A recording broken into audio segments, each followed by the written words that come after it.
Hasley hits another home run for the Bananas, and it's a walk. Here in Daikin Park, it was bombs away last night, and now it's time to wrap up the 2025 regular season here on the Banana Ball World Tour. The Tailgaters, the Bananas, here in H-Town. So blessed to be joined by my good friend Josh Talevsky. I'm Brett Loftus. JT, let's get straight to it. Tonight may just be the biggest regular season game in the history of our young sport. Well, it's certainly the biggest regular season matchup since we saw the Bananas battle against the Party Animals in Cooperstown, New York in 2023, a game that decided that World Tour, and it's very similar stakes here tonight in Houston. The Bananas need the victory against the Texas Tailgaters if they want to earn the 1 seed in the Tour Championship that will begin next weekend. Before we can get to tonight, we must look back at last night, and we just looked at those home runs just moments ago. Indiana Stanley there in the top of the first inning goes big yaya into the Crawford boxes, and then it's a cartwheel on the home plate. Yeah, and on the Banana side of things, it was their second batter of the game, Ty Two-Fly Jackson, coming away with his first career Banana Ball home run. It could not have come at a bigger time for the Bananas, as that was a home run that helped propel the team to a point after the first inning of play, and Ty hitting a 6-7 celebration as well.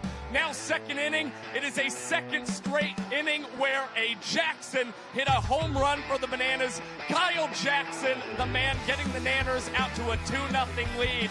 And then Danny Hasley, bottom three, a third long bomb away for the Savannah Bananas. And it was a big lead for that squad through the first 3 innings. Somebody said you like dingers. Well, the Texas Tailgaters liked them too. TP hits one off of the ribbon board there in the top of the first, en route to the first point of the night for the Texas Tailgaters. What about defense? Zach Watson almost cleating Jordan Hussein on a Zach flip. And then top of the night, Josh Talevsky, absolute cinema. Danny Hasley brought in to close the game for the Nanners, facing off against Marcos Castillo to start the inning, and Castillo fouling out to the fans. So the Tailgaters turn to golden batter Taj Porter, already with the home run on the night. First pitch he sees, oh, wouldn't you believe it? It's a second straight man-caught foul ball, and both of them going in the Nanners' favor. Taj can't believe it. The Texas Tailgaters wanted to get something going. They had 2 on, down by 1 point. Ty Jackson, our showman of the night, records the final out of the ball game, and the Savannah Bananas victorious 4-3.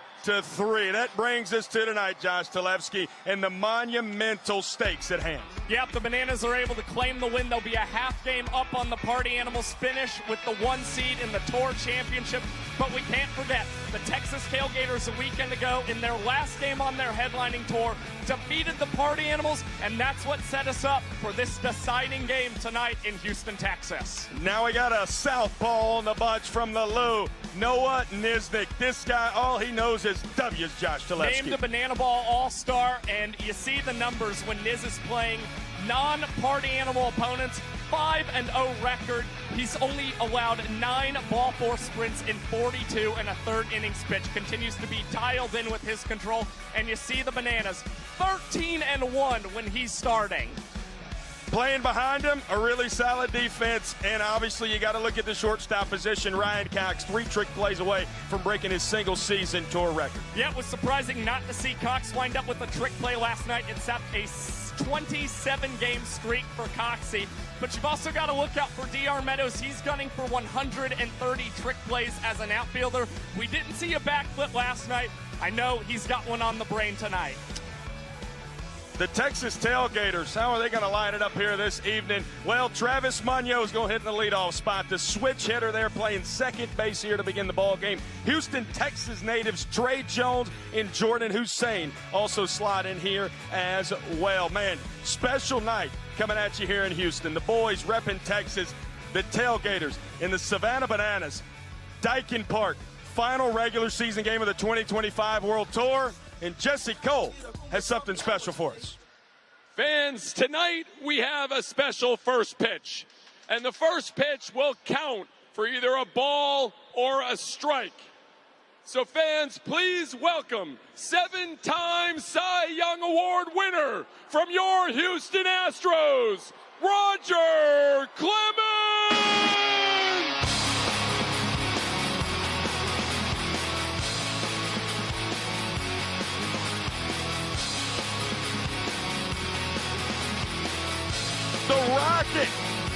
here in his hometown of Houston. A little bit of loneliness, a little bit of disregard. Anytime you're in the presence of a 7-time Cy Young winner, the people are going to be on their feet. Well, he's the only 7-time Cy Young winner in the history of Major League Baseball. Just believe this is real. So let go, watching you turn your back. And he's going to throw the first pitch that counts tonight.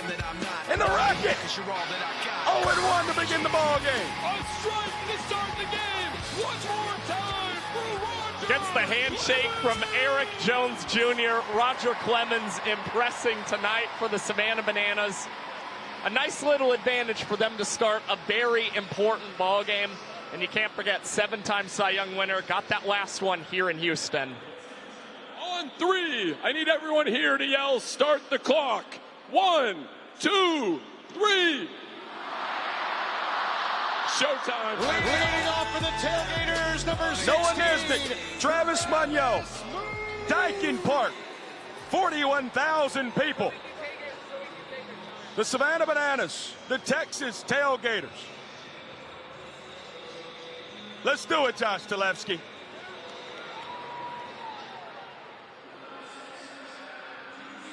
Oh, and 2. Moon's got to be aware of that. And Ryan Cox can't get to it. Travis Munyo, a leadoff single. Nice start for the Texas Tailgaters. We saw Munyo start off the ball game with a leadoff ball 4 sprint last night. That was on leading off the ball game with the single up the middle. And it sets up Indiana Stanley, who came away with the Tailgaters team-leading 4th home run last night. Came here in the first inning. Yeah, broke a 3-way tie. Oh, they checked on Moon, and Noah Nisnik got him.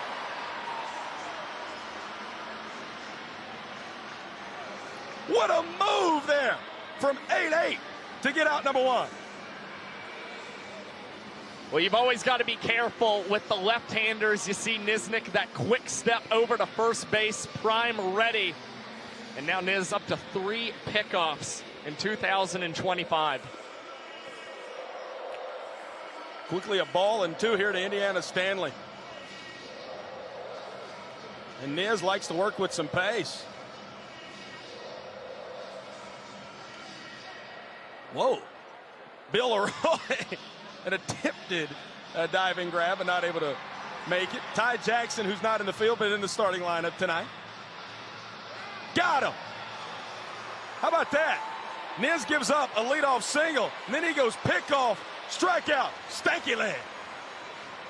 And he's the man leading the World Tour in punch-outs this season. All of a sudden, you feel a lot of momentum early in this ballgame for the Nanners, and it's Nisnik going to that signature pitch of his. A nice circle change low in the strike zone. Nick Lopez, All-American last year, had a couple singles last night. Coxey between the legs. Oh, prime behind the back. Double trick play. Book it, book it. 2 trick plays end the inning. Cox now 2 trick plays away from a record, and it's a sub-2-minute inning for Noah Nisnik. That one wrapping up in 1 minute and 59 seconds.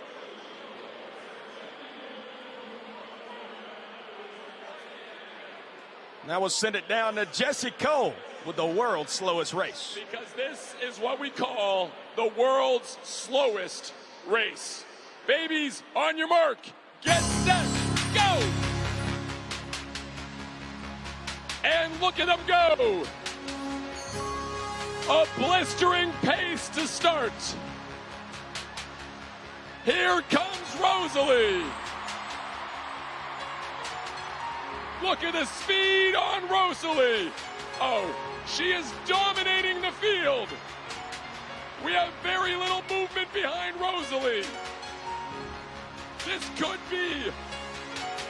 She's staring me down. A dominant victory, potentially. The competitors are moving. What is happening? And the biggest victory in world's slowest history. And the silver medal goes to Coe, Harrison, Layden, Nolan. It's one of the quickest world's slowest races we've ever seen. That young lady was moving. Let's take a look now at some guys that can really move in the outfield. Trey Jones, Indiana Stanley, 2 of the fastest guys are going to get to start out there in left and center. Munyo Hussein up the middle. Carson Porter on the corners, Taylor Justice behind home plate, and it's the man with the crazy eyes on the bump, Cole Kitchen. Making his 12th start this season for the Texas Tailgaters, 1-4 on the year, and his 4.11 earned run average is the lowest mark among all Tailgaters pitchers. And Cole, in his last start, induced 5 groundouts, 1 flyout.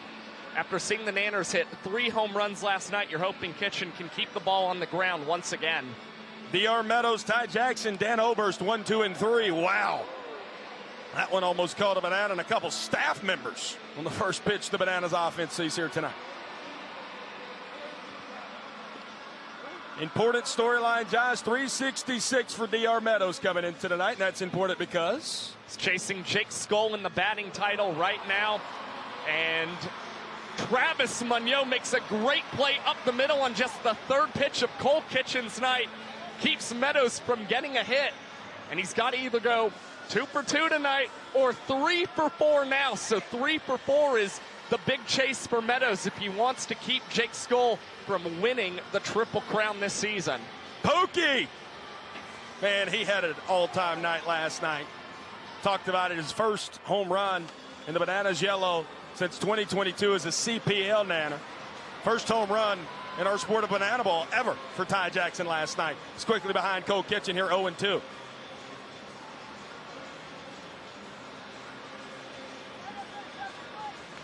Two former CPL Bananas facing each other here.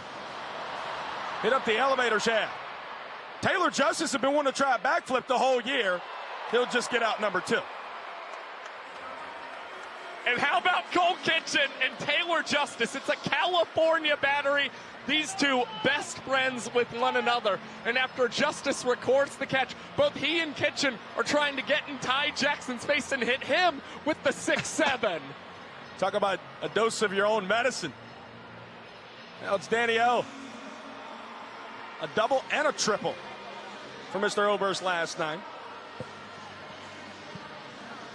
Maybe the best note about Dan, slid in head first on that wild pitch. That was the inning-winning run in the first. Got a couple of nasty scabs. He said that really fired up the dugout last night. It's not the first time that's happened for Dan Oberst either. I think he just loves the added motivation it gives his team as he draws a sprint on 4 straight pitches and is off to the races very quickly. That is textbook sprint defense from the Texas Tailgaters. Oberst did not stand a chance, and Cole Kitchen is able to come away with a 2-minute and 13-second MPI. That will play. Trey Jones, man, we've been talking about him and the importance of having him in that outfield. Look at that excellent tag there. And, you know, we've been talking about these CPL Bananas. What about the history of BTV, Josh? Well, we saw Ty Jackson hit his first home run for the Nanners last night in Banana Ball. You got to look at Ty Jackson back in 2022, getting a high five from our director tonight, Keegan Woods. Of course, we've had some pretty humble beginnings. It used to be myself and Biko doing whiteboard broadcasts. Our control room used to be housed up in our broadcast booth. You see the old camcorders we were using to film the ball games, and in 2023, quite the evolution. We moved into a new control room. This was our crew last season in Houston, and 2025 is where things have really risen. We got 2 new control rooms this season to be able to broadcast 2 games at once for all of our Banana Ball fans. And you see our wonderful crew, Lex Fowler, Emma Bates, Sophia Peach, Justin Gordon as well. And we can't forget about the Iron Horse of BTV, Emerson M. Doggy Elmgren. And there's all of our wonderful folks in the control room tonight. Griffin Ellis as well. We can't thank our crew enough for what they've done to provide the best broadcast experience to all of our fans this season. And from all of us to you, the fans, thank you so much for tuning in, whether it's been on TruTV, the Bananas YouTube page, or any other of our Banana Ball YouTube pages. Man, so eloquently said there. Our crew, man, it's been special to be a part of it here in my first year in Banana Land. Josh Zalewski, somebody who's helped build this, as well as our producer here tonight, Chad Reese. Very special that we get to be here tonight to conclude the 2025 regular season here in the Banana Ball World Tour. Second-year Banana Baller, Taj Porter, facing his roommate, Noah Nisner. 2 guys that know each other very, very well. Their other roommate, Jordan Hussein, who we'll see later tonight. Couple of balls, couple of strikes. TP had a home run, missed another one by about 5 feet last night. And Noah Nisnik with his second punch out of the ball game. Well, he wasn't starting last weekend for the Bananas, dealing with a little bit of some shoulder soreness. He looks pretty dialed in tonight for the Bananas so far. And you see the high heat working there against Taj Porter. That's what you're going to get when Eric Jones Jr. is behind the plate for the Nanners, a guy who loves calling heaters. Niaz, I talked to him earlier this morning. He said he's feeling real good right now. Mag Danford, good swing on it. DR not going to be able to check it down. 2 hops off the wall. Mag already has 2 triples this year. He's going for his third. Slides in head first, and he's safe. A 1-out triple from Porter Ridge, Florida's finest. Big Mac with another big hit against Noah Nisnik this season. Took the lefty deep in Cincinnati back in June. Now comes away with a triple against the Southpaw. And Danford with 3 doubles, a triple, and a home run against the Nanners this season. Is that good? That's pretty phenomenal. That's pretty good from McAdoodle. Trey Jones, man. The electric guitarist and a part of the 2025 Banana Ball All-Star team, and now a little Niz 2-2.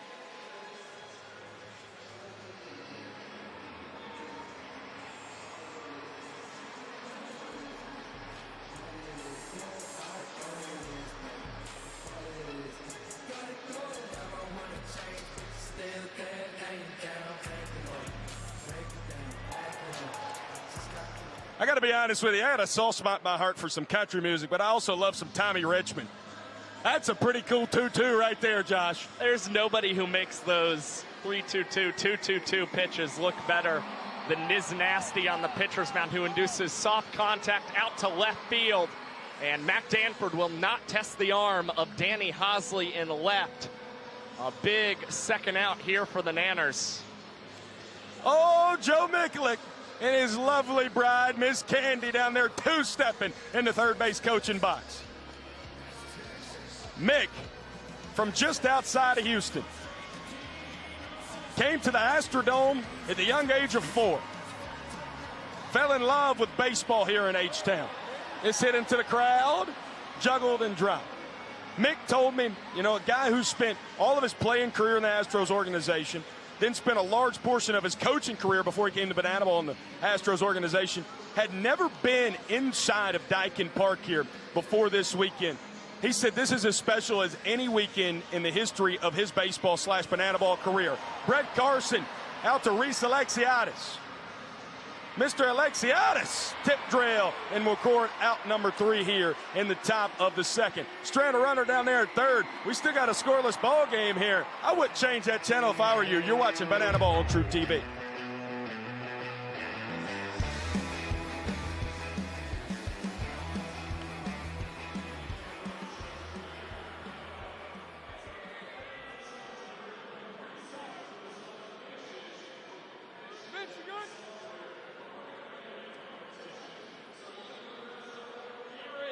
Who do you guys got over there?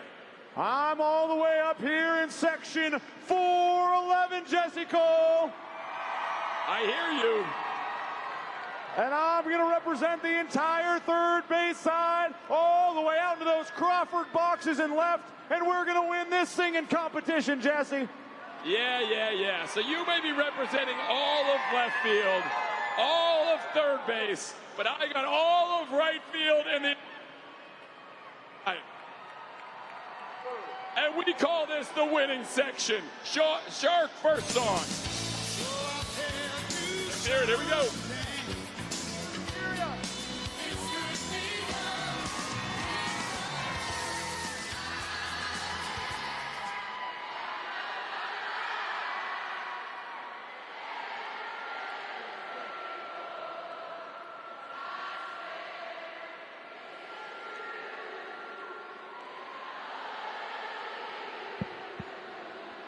Houston, you sound awesome. The first point of the sing-off goes to the third base and left field side.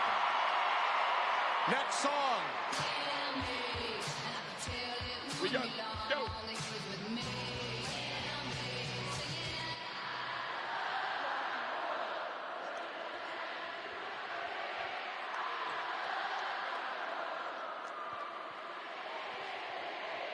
You sound amazing. That point goes to the first base and right field side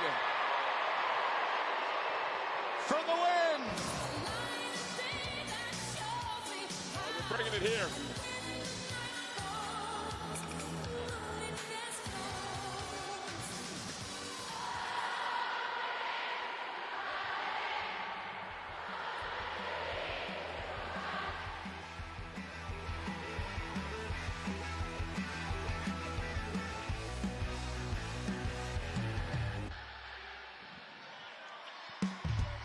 You're watching Banana Ball here on TruTV, presented to you by Tropical Smoothie Cafe. That young man, Fiverr, our captain, the Texas kid who grew up 7 minutes from Daikin Park, Jordan Hussein. That was during his time in the Astros Youth Academy. And now J5 playing here in your hometown, your home ballpark. How you doing, my friend? I am living the dream, sir, and I think you know that. Man, I know this has got to be special for you. 50 people here tonight. Oh, that one hit a little bit too hard. Reese Alexiadis leadoff single. I know you told me earlier today you had 50 people here last night, 50 people here tonight. Mom and Dad have followed us throughout the Texas tour. I just need you to encapsulate how special this weekend is for you. This is honestly, as cliche as this is going to sound, this has been the best weekend of my life. I grew up in this stadium. After high school, I got to work in this stadium.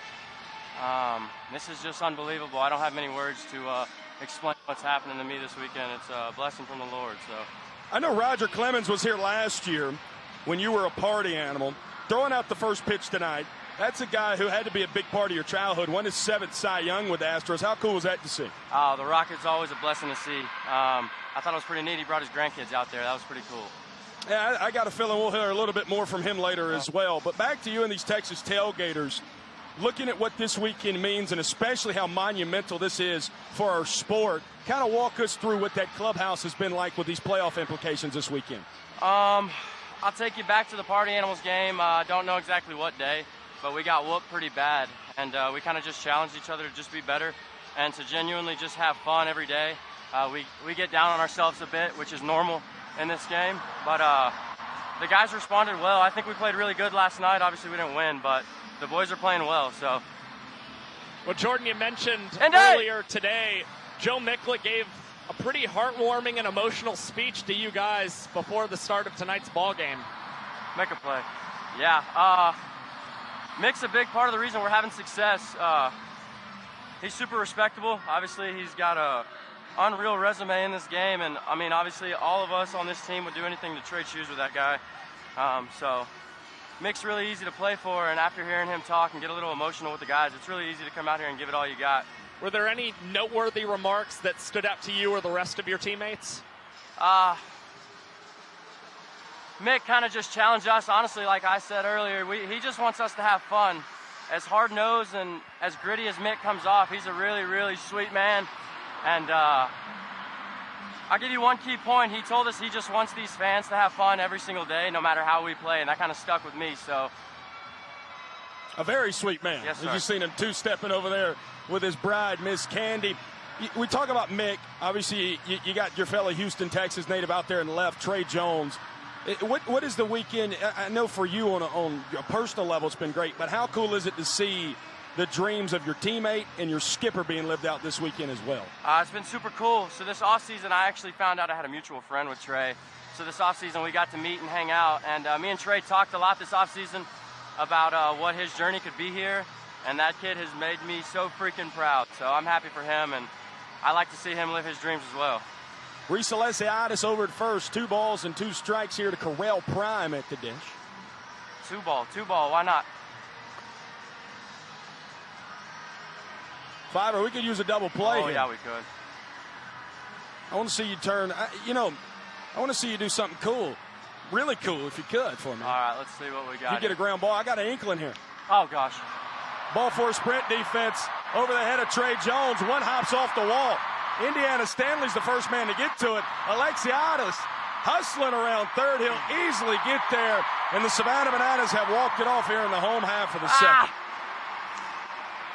Well, boys, I just told you I'm going to have fun no matter what happens, so we're going to go swing the bats and have some fun. Well, that's Banana Ball. Jordan Hussein, congratulations on this weekend. I love you, my friend. Thanks, boys. Love y'all. Thank you, Jordan. You're watching Banana Ball on TruTV.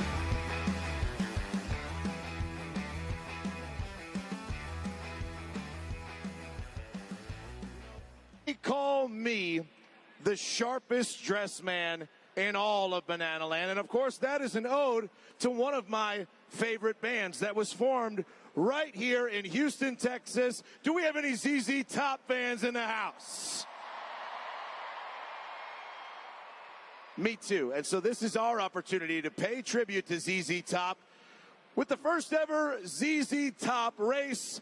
But it ain't about me. It's about our contestants way out in center field. That's right. We got our own versions of Billy Gibbons, Dusty Hill, and Frank Beard. This is the ZZ Top race. The first one to make it here was the winner. On your mark, get set, go! Hats are flying everywhere. Beards are not staying on very well.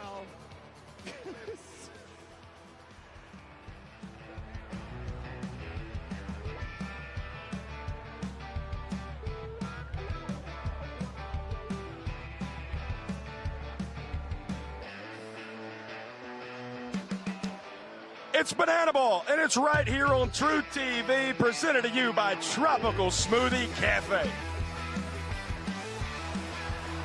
So poetic. And I know we've said it a lot this weekend, that the first big league ballpark in our sport was here in Houston, and now the final stop of 2025 is again here. And look at this, the little ZZ Tops having a race there. Josh, I know you got the mustache. Could you grow out that beard, huh? You know, it's possible. I didn't want to upstage the youngsters down on the field. I just think it would have been a little disrespectful. You know, I can't grow facial hair at all, so truthfully, I'm very envious of that mustache. Very envious of that mustache. Noah Nisnik, third inning of work for him, and now he gets to work with his first lead of the night. Yeah, again, cruising so far in this ball game, and did a pretty nice job being able to keep Mac Danford stranded at third base with just one out. Now he does battle against Marcos Castillo, who has hits in 4 of his last 5 games for the Texas Tailgaters. Chops this over the head of Nisnik. Olsen charges, throws cross body, and the out made over at first base. Great stretch from Correll Prime. I mean, Prime, we know he can swing it. We know he can throw it. Right there. He shows off his skills as a first baseman. And Jackie, what a play there as well, crossbody. Hum now on that 4-3. Put an exclamation point next to that one in your book. And they call Marcos Castillo the Jet because of that great speed he's got. It's the big reason you saw no attempt whatsoever from Jackson Olsen to try a trick play. Taylor Justice comes up empty, a ball and a strike. One of the many Texas Tailgaters. Born in California, now call Texas home. His lovely bride, Miss Maddie, works for the other major league team here in Texas for the Rangers. Quickly a 2-2 count. Into the crowd. Couldn't get a good look on that one. I heard a couple oohs and ahs. I think it was juggled, Josh. Vincent Chapman gives us 3 balls and 2 strikes. He's behind home plate here yet again tonight.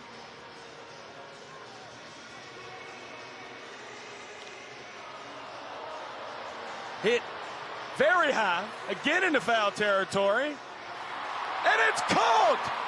Our first fan-called foul ball of the evening is out number 2 here in the top of the third. And Justice is tipping his helmet at home plate. This is one of the greatest fan-caught foul balls we've seen all season. A fan reaching over the railing and coming up with the snag in a glove. That is unreal stuff. Jordan Hussein!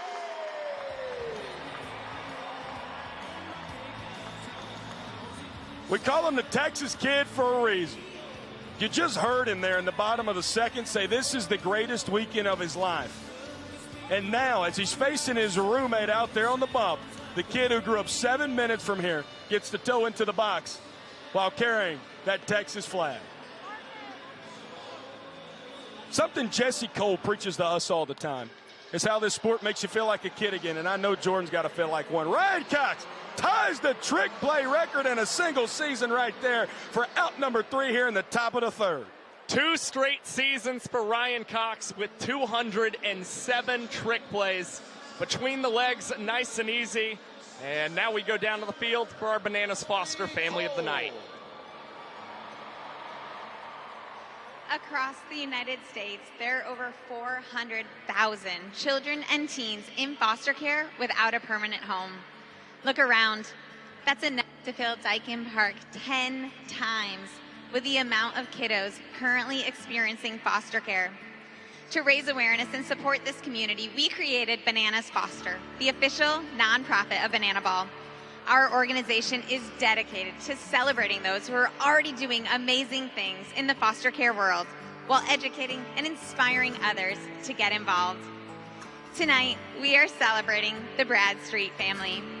Andrew and Anna opened up their home to children in foster care 14 months ago. On average, 70% of children in care are separated from their siblings. With this in mind, the Bradstreet family focuses on keeping siblings together while in care. Over the last year of being licensed, Andrew, Anna, and their 3 biological children have already welcomed 3 kiddos into their home, and they are ready to welcome and support many more. Fans, please help us celebrate this incredible family to the field so that we can celebrate them for all that they do for the foster care world. I'm gonna stand by you.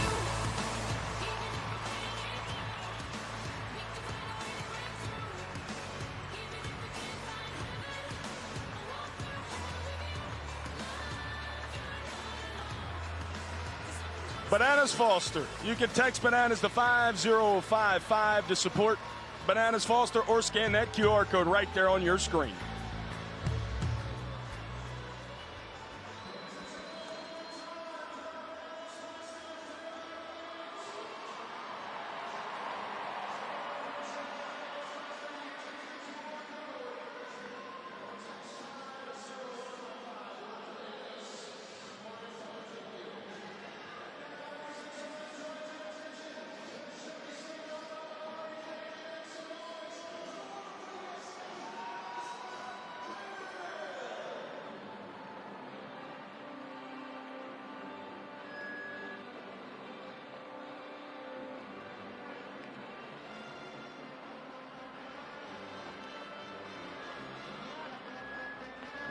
Test, test, test, test, test, test.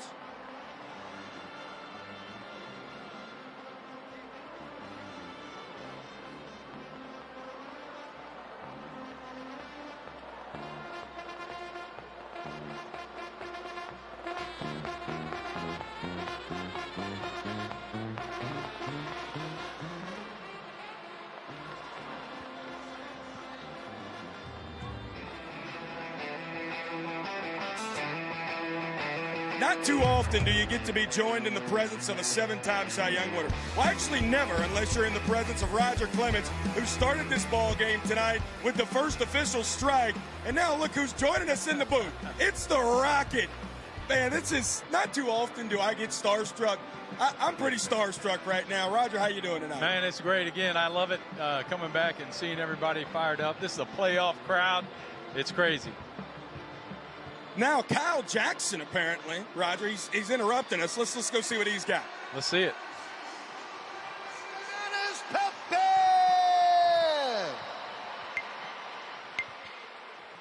And it makes me so depressed to see the blue. Is there a man out there? Someone to hear my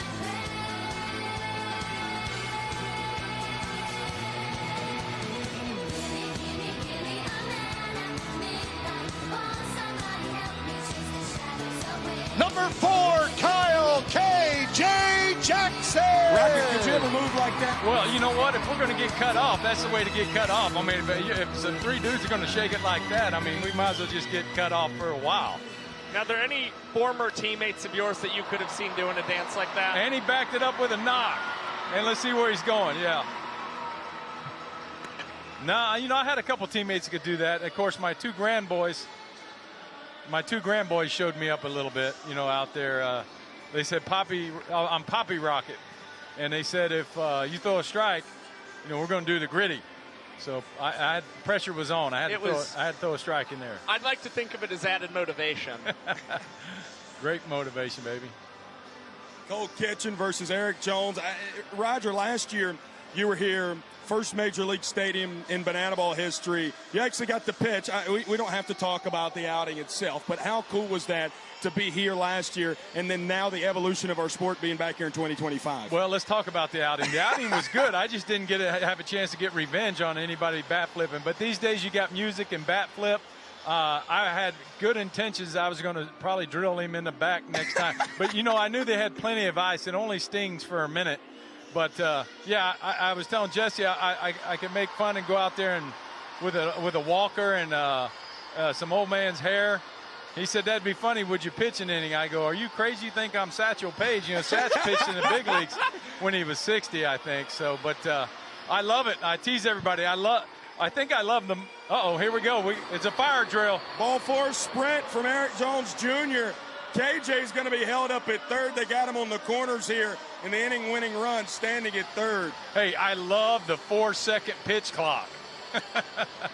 What do you think of that? Could you have worked with that kind of pace? I love the pitch clock in Major League Baseball, absolutely. I called about 95% of my game from the mound, so my catcher had to pay attention to detail quite a bit. But these guys roll on about 6 seconds or 4 seconds. I love that.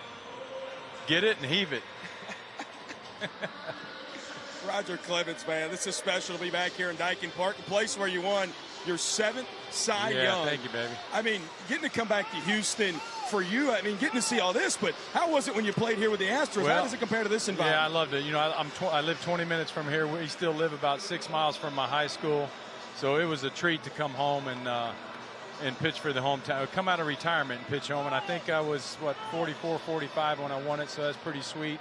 Getting to the World Series, having crowds like this and this energetic, I can tell you, both of my appearances for the Bananas when I went to the mound it felt like I was in a playoff situation for the Astros. So that was really cool. I appreciate the fans coming out, and you know, this is great for the kids and the parents, everybody. So I'm going to dive if there's a foul ball, I'm diving. You're going to dive right out of the booth, I'm going right out of here. I'm laying out. Out to left, Trey Jones can't get to it. Houston, we have a problem. And Danny Isley walks it off. What do you think about being able to walk off an inning, Roger, as a pitcher? Any ball that's in the air for 3 seconds got to be caught. That's all. I'm going to leave it with y'all there. I'm going to leave it with y'all. Man. Now we're going to see a little bit more dancing down it. Roger, I got to believe.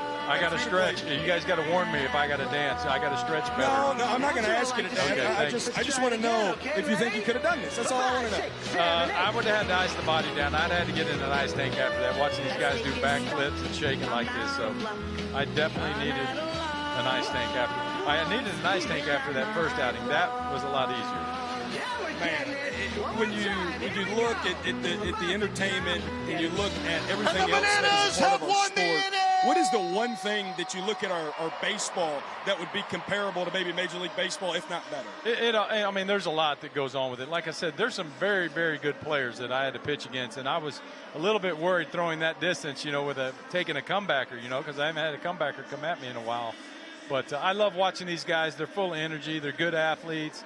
Jesse and his team, I mean, I'm preaching to the choir. They unbelievable job. So I appreciate the guys asking me to come back and throw the first pitch out. It was a lot of fun for me, and obviously my grand boys and I. We got a lot of friends and family in the stands. Well, next year the Banana Ball Championship League kicks off. Can we expect you to appear for the Bananas yet again if they happen to make another pit stop in Texas? 100%. I have no problem coaching third base in cowboy boots. That's right up my alley. Okay, and if the party animals are playing, are you going to get revenge on Jason Swan? You got to give me about a month notice so I can get that fastball up. He's got to ramp it up. Hey, he only led the American League in hit by pitches twice, just twice. I mean, it's the hitter's job to get out of the way once you let go of it. I was taught that. It's your plate, man. Right. It's your plate. Right. You guys tell them. Man, Roger Clemens, 7-time Cy Young winner. in my opinion, Mount Rushmore pitcher of all time, if not the greatest pitcher of all Thank time. you, baby. I Thank appreciate you so that. much Thank for you, joining guys. us here. Roger, Thanks for we having me. appreciate you. Go Bananas. Go Bananas. Hey, how about those tailgaters, though? You got anything for them? They're Texas. Go Gator Tailgaters. Up. Can I get a gator up from you? Uh-huh. A gator up. Gator up. Gator up. Look right in that camera and say it. Gator up. With this longhorn on my hand? Yes, sir. Let's hear it. Gator up. That's it. Yeah, The That's tailgaters. it. That's it. With all this Roger burnt Clemens, orange man. we got on. Hey, that different color orange, but Yeah. you get it. Roger Clemens, ladies and gentlemen. Roger, thank you so much for joining us here in the booth. Man, that's You got it, special. boys. Thank you. Thank you again, Roger. That's really, really special. Not too often do you get that kind of legend to join you here. And here in Banana Ball, you get those type of guys to join you all the time. Josh Talevsky, we got a Banana Ball legend who's coming into the ball game now. Yeah, that's pretty surreal stuff. Really our pleasure to get to have Roger Clemens join us, and we've got a new Banana Ball legend, Kelsey Whitmore, appearing for the 9th time this season for the Savannah Bananas. Last time she faced off against the Texas Tailgaters, she threw a scoreless inning on August 30th in PNC Park. She earned a point for the Bananas, and the Tailgaters went 3 up, 3 down in 2 minutes and 25 seconds. To date, it's the fastest inning of her young Banana Ball career. And Kelsey, as you mentioned, really solid first-year campaign from her. Going a little eye black tonight, and she'll have to face the top of the Texas Tailgaters lineup. Travis Munoz, Indiana Stanley, and Nick Lopez. What a life we live. Roger Clemens was just in here talking to us. I'll be pinching myself all night tomorrow morning, probably next Saturday, so... I can't get over that. I've watched about 1 million highlights of that guy in my young lifetime. If I get too quiet, the rest of this broadcast, know I passed out. Yeah. I mean, he walked in here. Roger had on a watch that was probably worth more than my entire existence. And he looks at me and he goes, I got him 2 for 30 when I was in New York City. I said, sure, Rocket. Sure you did. Yeah, that's pretty cool. Travis Munoz down the right field line. It'll stay fair. Alexiadis gets to it quickly. Moon hustling, bustling, tumbling into second base with a leadoff double. Well, again, this is one of the best moves we've seen from the Texas Tailgaters, opting to put Moon in this leadoff spot, paying off yet again as he gets the 2-bagger against Kelsey Whitmore. And that sends Megan Wiggins up to the plate to face off against Whitmore. And you just heard about Kelsey Whitmore, the right-hander for the Savannah Bananas. Now Megan Wiggins, a Georgia Bulldog, who's going to step up to the dish. Last night, retired via strikeout. And these two get to face each other. Also cool, again, the only females for their respective squads. Also roommates. They were roommates, Josh Talevsky. Second time they've gotten to face each other this year. The only other time in Pittsburgh when Wiggs grounded out to Correll Prime at first. Yeah, it was a bang-bang play at first. Whitmore just able to get to the bag in time to retire Megan, who's ahead in the count 2-0 here this second turnaround before swinging through a changeup. And Wiggs, big-time spot for her as the Bananas lead this one 2-0. Chance for her to drive in the first Tailgaters run tonight.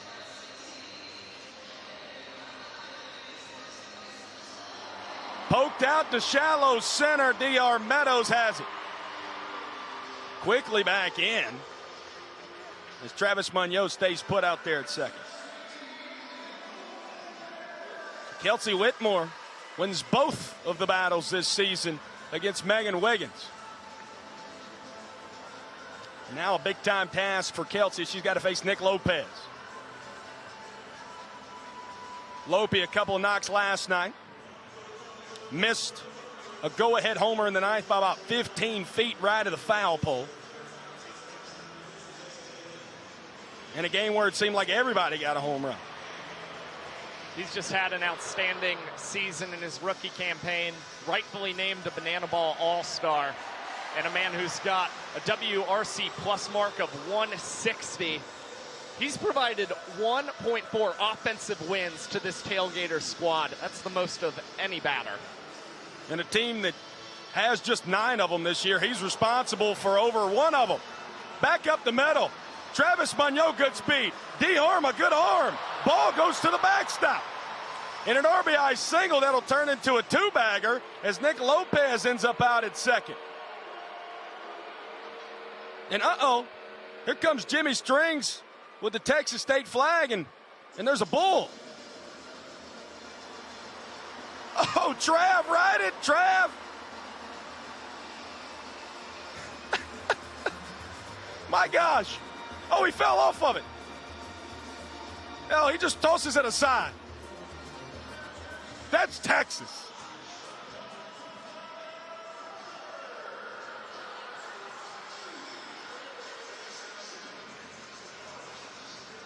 Wow, Kelsey almost had a chance to get that one. Running on DR was a bold choice there, Josh. Yeah, ball so sharply hit off the bat of Lopez. Tough play for Whitmore to make.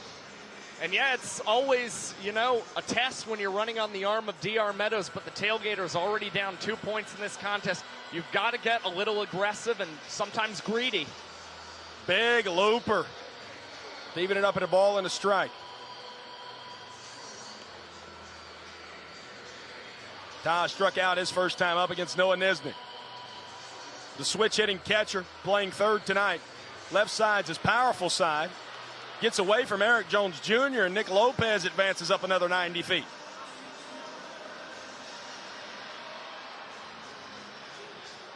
Infield in now for the Banana.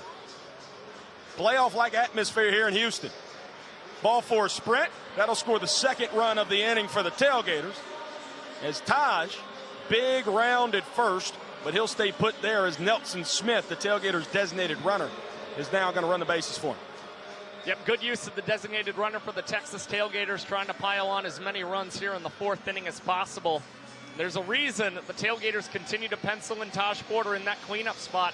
He's now got 6 runs batted in across his last 7 games. Taj has been the definition of cleaning up when guys have been on base. And the Tailgaters surely need it right now.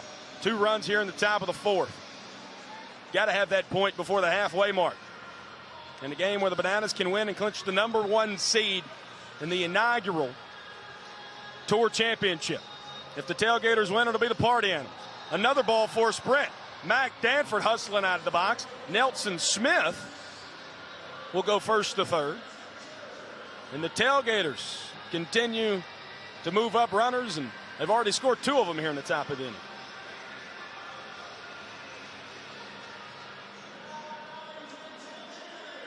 And Trey Jones. Trey Jones!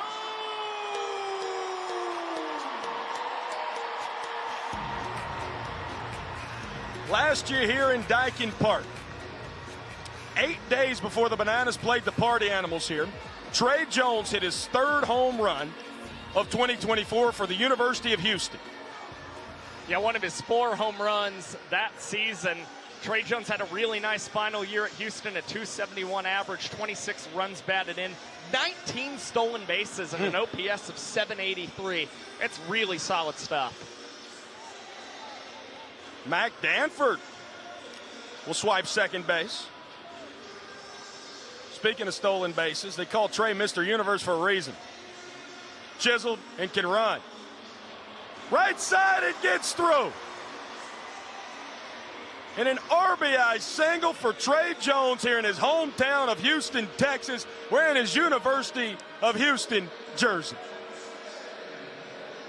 Certainly a moment Trey Jones is never going to forget. We saw him come off the bench last night for Texas, collect a single for the team, now has one in back-to-back nights, and this one another big knock here in the 4th inning of play. The last 4 Tailgaters have all reached double play ball. 4, 6, 3. Did not get him. That would have been the record there for Ryan Cox, and he went for it. Another run comes home to score for the Tailgaters. Nonetheless, you love to see it. Coxie can't do the transition that much faster, and even if he doesn't go for a behind-the-back transition there, still not sure the Bananas were going to double up Brett Carson the way he was booking it down the first base line. So officially a fielder's choice. There is how Brett Carson will reach it first. Correct. Josh Talevsky, for those who don't know at home, our official score here for the Savannah Bananas as well. Brett Loftus sitting in the seat of the legend Biko Scala this weekend. His 264-game Ironman streak coming to an end. Biko, we miss you this weekend. Can't wait to hear from you in Savannah during the Tour Championship next weekend. Into the stands. Not caught. Marcos Castillo. Oh, they'll throw back to first. Brett Carson was dancing a little bit down there. They say be everywhere. He had to get back to the back.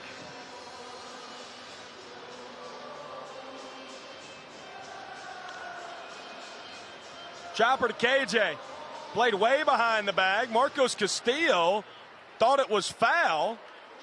And nonetheless, it's out number 3. Well, it took even a funky hop on Kyle Jackson. Great job by the third baseman to stay with that. Tailgaters up 4 in the 4th, trying to claim the first point when we come back.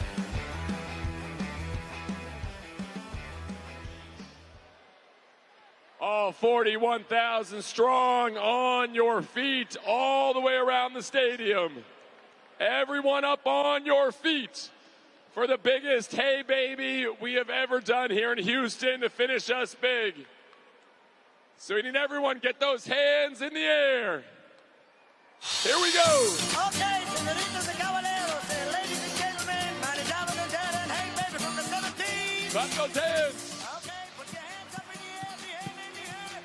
On, everybody sing now. Get those arms waving.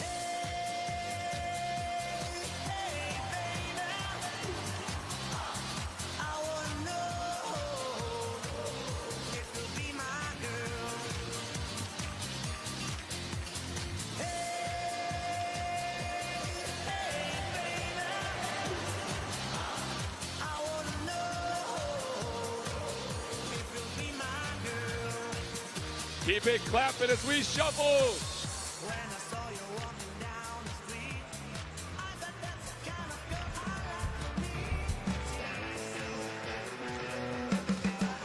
These people here in H-Town know how to dance a little bit. As you're watching Banana Ball here on TruTV, presented to you by Tropical Smoothie Cafe. Little hey baby for the folks here in Daikin Park. What an electric atmosphere. A playoff-like atmosphere. If you were with us moments ago, the Rocket, the legend, Roger Clemens, just spoke about that, Josh Chalefsky. Yeah, it's pretty impressive. We saw in Seattle a weekend ago, a Bananas Firefighter Series, how loud it was. It's the same type of energy and electricity here in Daikin Park, and very much similar to, I know, what you experienced across the Texas Tailgaters headlining tour. Very much so the same. Orbit, how you doing tonight, my friend? Also here last night, the Houston Astros mascot. And from one man lifting his shirt up to another one keeping it tucked in, it's the new righty on the bob. And happy 28th birthday to Rodrigo Sanchez. He's the McAllen, Texas native who's been named a Banana Ball All-Star, is a member of the Texas Tailgaters band. He'll be playing out in the plaza in both games in late October. And for Rodrigo, hasn't had a ton of success on the pitcher's mound this season. 19 combined ball force sprints and hit by pitches this season.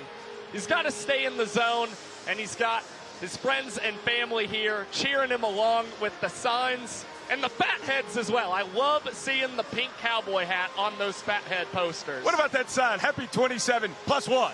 As Rodrigo wears number 27 here for the Texas Tailgaters, gets to face the greatest showman. This Rodrigo's hometown games this weekend. He's got over 50 people in attendance here on his birthday. Such a special night for so many, and Rodrigo Sanchez into that bunch. Yeah, and he's a guy with a nice padding here in the bottom of the 4th, up 4 runs. And he throws the kitchen sink on the pitcher's mound. Cutter, 2-seam, 4-seam fastballs, a slider, a curveball, a changeup, and even a splitter. You know, it's funny, you mentioned that cutter of his. A lot of folks would say it's his best pitch. He would tell you it's his best pitch. I was talking to a couple of guys, talking to Rodrigo a few weeks ago, and, you know, he says, I usually just throw whatever the catcher calls. He hadn't been throwing a whole lot of cutters, and somebody looked at him and said, well, this is Banana Ball. You can throw whatever you want to. You heard Roger Clemens tell you, as this hit the ties, tough play, bare hand, throws it to first, not in time, infield single for Jackie. He said, hey, you know, this is banana ball. You can throw whatever you want to throw. Roger Clemens calls his own games. Why can't Rodrigo Sanchez? And since he started throwing that cutter a lot more, he's only given up 1 run in his last 2 outings. And hopefully here tonight with this 4-run lead, he can help earn another point here for the Tailgaters. Back-to-back hits, DR Meadows. That's important. Move station to station banana ball here. Now 1 for 2 tonight. Again, needs to go 3 for 4 tonight if he wants to take Jake Skull down when it comes to the batting title this season. Reaches 80 hits on the tour, second most of any player. And for DR, it's now an 80-80 season. That's 80 hits, 80 trick plays. Last year, he was the only man with a 90-90 season. And how many guys have ever done that in the history of our sport with 80-80? DR Meadows. Thank you, Josh Talevsky. Special player, Mr. Meadows. And as Josh also mentioned at the top of the show, to keep giving you more DR Meadows stats, if he can get another trick play, he'll have 130 on the year. Ty Jackson, right out to Jordan Hussein, between the legs. Moon between the legs, throw, 6-4-3 like you ain't never seen it before. That's a Texas-sized double play.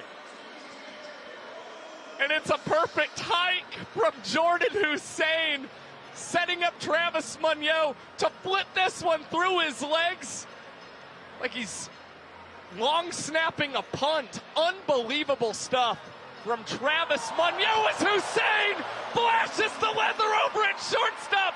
The Houston native, a diving catch to secure the first point of the night for the Texas Tailgaters. Tip the cap, young man. Jordan Hussein, this is your city. The captain, hum now.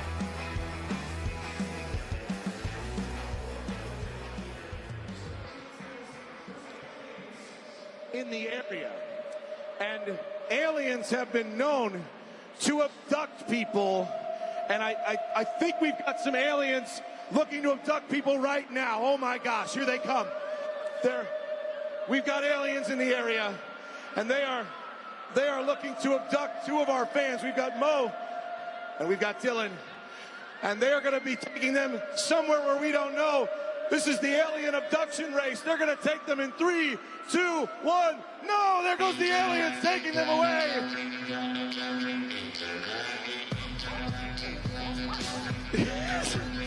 The aliens are taking them all the way into the outfield and possibly behind closed doors. Oh no, there's an asteroid belt. Oh, and the alien collapses. Aliens love cows as well. He's trying to save him. I'm not sure that he can. Oh, this is the weirdest alien abduction I have ever seen. It's gonna be close. Well, you just seen him record the second ever 80 trick play, 80 hit season in the history of our sport. Last year we played here in Houston. DR Meadows had, well, quite the night, including lassoing up a streaker here. He did a cartwheel on the home plate, had a couple of trick plays as well, as the Bananas were able to win that one. In the dock, gonna join us live here this evening. Hey, buddy, how you doing? What's up, guys? Excited to be on today. Been waiting for this all year, man. DR, before we get anywhere, you scream something at me every time I see you, and I don't want to be controversial with you wearing that yellow. I just want to go ahead and get it out of the way. Hey, I love hearing your voice. I love what you do. Hey, you're one of the big 3 out here. You, Josh, and Pico do it right, so I'm going to give you one. Gator up. Yes! Wow. Yes! The doc, the evolution of our sport. Josh Talevsky, that fires me up. Wow. That's pretty awesome. Good stuff, DR. And, of course, getting to play in Daikin Park for a second straight season. What was it like being the showman of the night last season, and what has it been like seeing the offense humming the way it has so far in this series? Man, last year was something special. Obviously, our first game in the MLB Stadium, and we put on a show out here. It wasn't pretty, but we got the job done, and look, we're back here this year. 2 games, sold-out crowd. Couldn't get any better, man. The team right now, we are on fire. We want that 1 seed going into the playoffs next week. So, we're here to compete, man, and Tailgaters are here to compete too, so last night's game was fun. Tonight's going to be another one.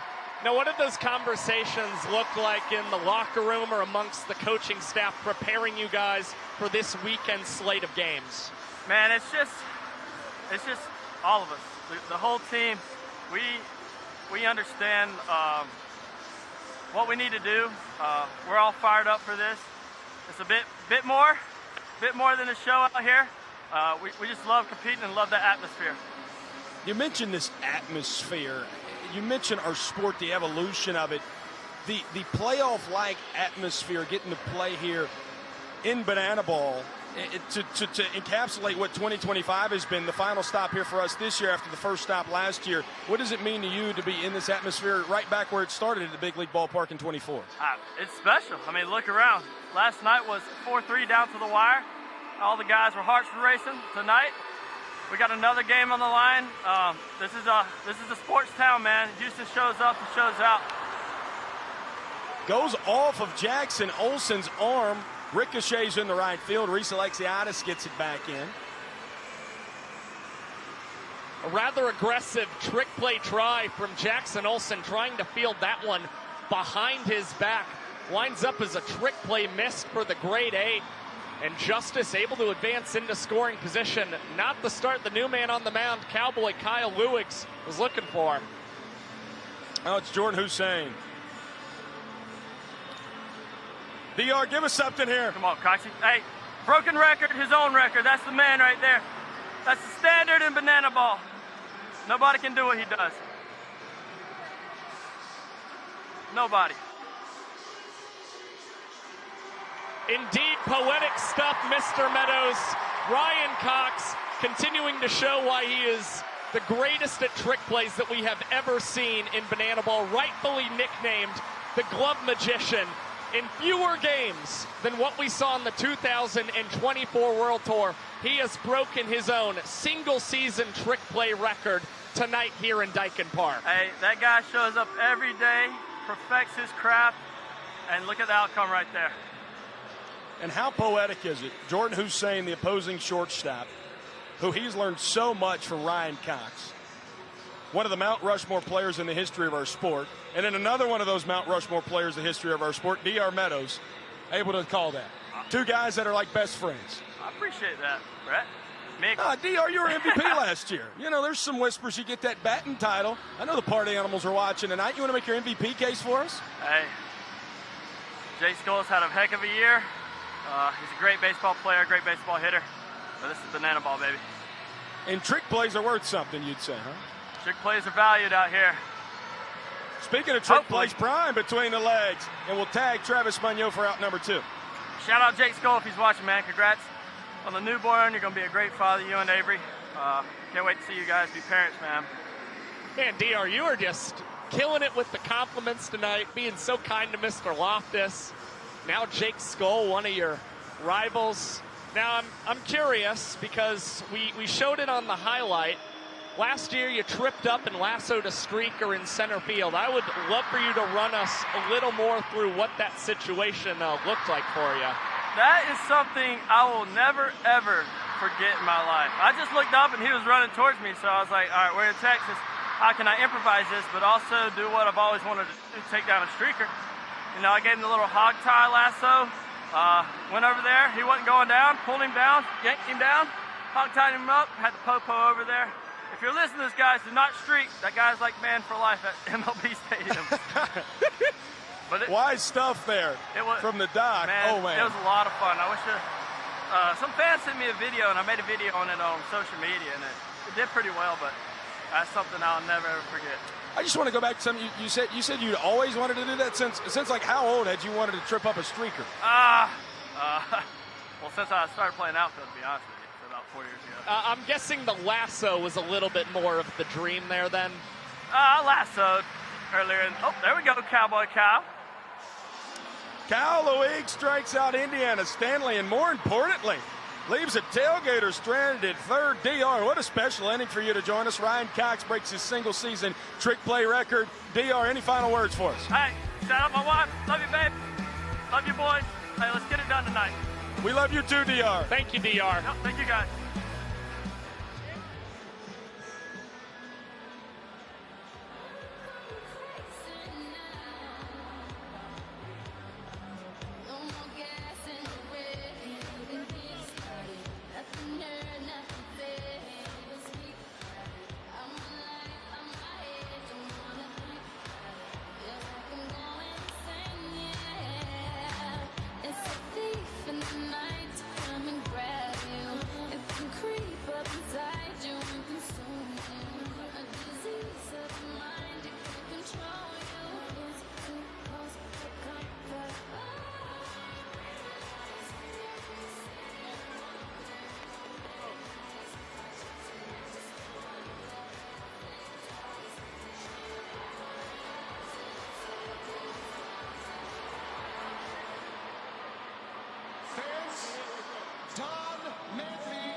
with the doc on the mic, Ryan Cox, a Mount Rushmore banana baller, breaks his own single-season trick play record in what Josh Talevsky told you, less games than last year. He's a glove magician. He's the glove magician, and he's probably the greatest defender in the history of our young sport. And you just see all the respect he gets from his teammates around the diamond after that accomplishment. 0 trick plays last night for Coxie. Didn't deter him one bit. Got the 3 he needed tonight, and that's what makes him so special. And he got it all by the 5th inning. I mean, mind you, Exactly. just before the halfway point. Ryan Cox, man, absolute staple of our sport. Jimmy Lewis, the pride of Lake Travis High School, the former second-round pick of the LA Dodgers back in 2019, is going to toe the rubber. Had a scoreless outing last weekend in Round Rock, Josh. This is relief outing number 16 for Jimmy Lewis, who struck out 2 and only allowed 1 ball 4 sprint last weekend against the Party Animals in Round Rock. When he is in the zone, he is incredibly tough to hit. He's got a .255 opponent's batting average this season. He's just got to stay in that strike zone, as he's a man who recorded 73 strikeouts in his minor league career, making it up to A-ball in that Dodgers organization. Yeah, he's a guy that you gotta be able to protect these innings against the Bananas lineup, who's really been raking this year, especially against these Texas Tailgaters, man. It's been a tough dynamic for the Tailgaters pitching arms when they've had to face these kind of guys here in the, 7 matchups they've had. Yeah, you look at the numbers, the Bananas batting .305 against the Tailgaters this season. They average over 5.5 runs per game. We saw them double their home run total against the Texas Tailgaters last night. And it's the discipline you see from these Bananas batters. 28 ball 4 sprints compared to 13 strikeouts. They just continue to put the ball in play. They are also intelligent enough to really work some plate appearances, consistently get themselves on base, and put pressure on these Tailgaters' arms pitching out of the stretch. Jimmy Lewis permanently has went to the stretch. Puts this one over the head of Alexiadis, a ball in a strike.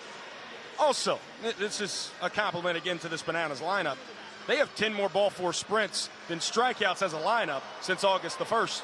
But Jordan Hussein, you got another trick play in you? Behind the back, book it!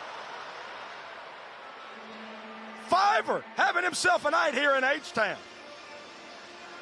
And now he has dazzled the crowd. Each of the last 2 outs he's made for the Tailgaters had the diving catch over at short to end the 4th inning. Now starts the bottom of the 5th with a behind-the-back snag. Impressive stuff we've seen tonight from our shortstops. The other shortstop, Ryan Cox. Amazing defense is what we've been talking about tonight. Pokes this in the air, gets over the net, right behind the Tailgaters dugout, and it's caught by a fan! A young man wearing yellow makes out number 2 for the boys in red, white, and blue, and Nelson Smith's going to take him down to the dugout. Just in the perfect spot to champion that youngster, making a very important out for the Tailgaters in what is just a 1-point ball game right now. Able to come away with a really sweet snag, and an unfortunate outcome for Ryan Cox, who led last year's World Tour with the most foul-outs to fans. Well, Coxie knows good defense when he sees it. Jimmy Lewis. Talked about him staying in the zone. He's got a ball and a strike. And if he can work quickly here, could have a sub-2-minute inning. And what we mentioned is a top 2 regular season game in the history of our young sport. This in 2023 in Cooperstown, New York. You talk about late season Major League Baseball games that have postseason-like atmospheres. This is about as postseason as it gets tonight. Jordan Hussein, bounce it, book it, no! Out of the glove of Brett Carson.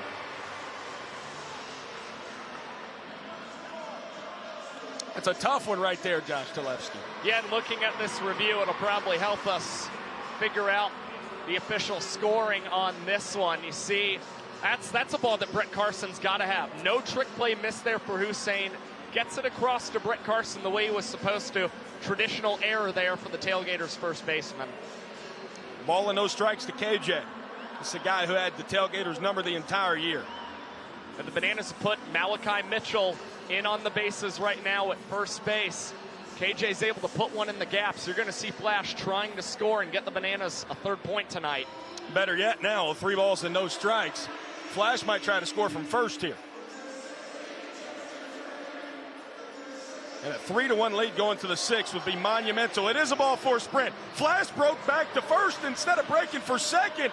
And I don't think there's any way he gets home on this. Wow. Jimmy Lewis and the Texas Tailgaters live to see at least another AB. It was a borderline call. Vincent Chapman called it. KJ nor Flash knew that it was a ball 4 sprint. Now runners on the corners, and it's Eric Jones Jr. Yeah, you saw a stutter step from both Kyle Jackson and Malachi Mitchell. You can't afford those when you're really trying to score on a ball 4 sprint. And Lewis, his 0-1 pitch, is going to come away with a sword against EJ. Jimbo working with some pace. KJ takes off. Hits off of the bag. Squirms into left field. And that's going to be a walk-off RBI single for EJ and a 3-1 lead here for the Bananas.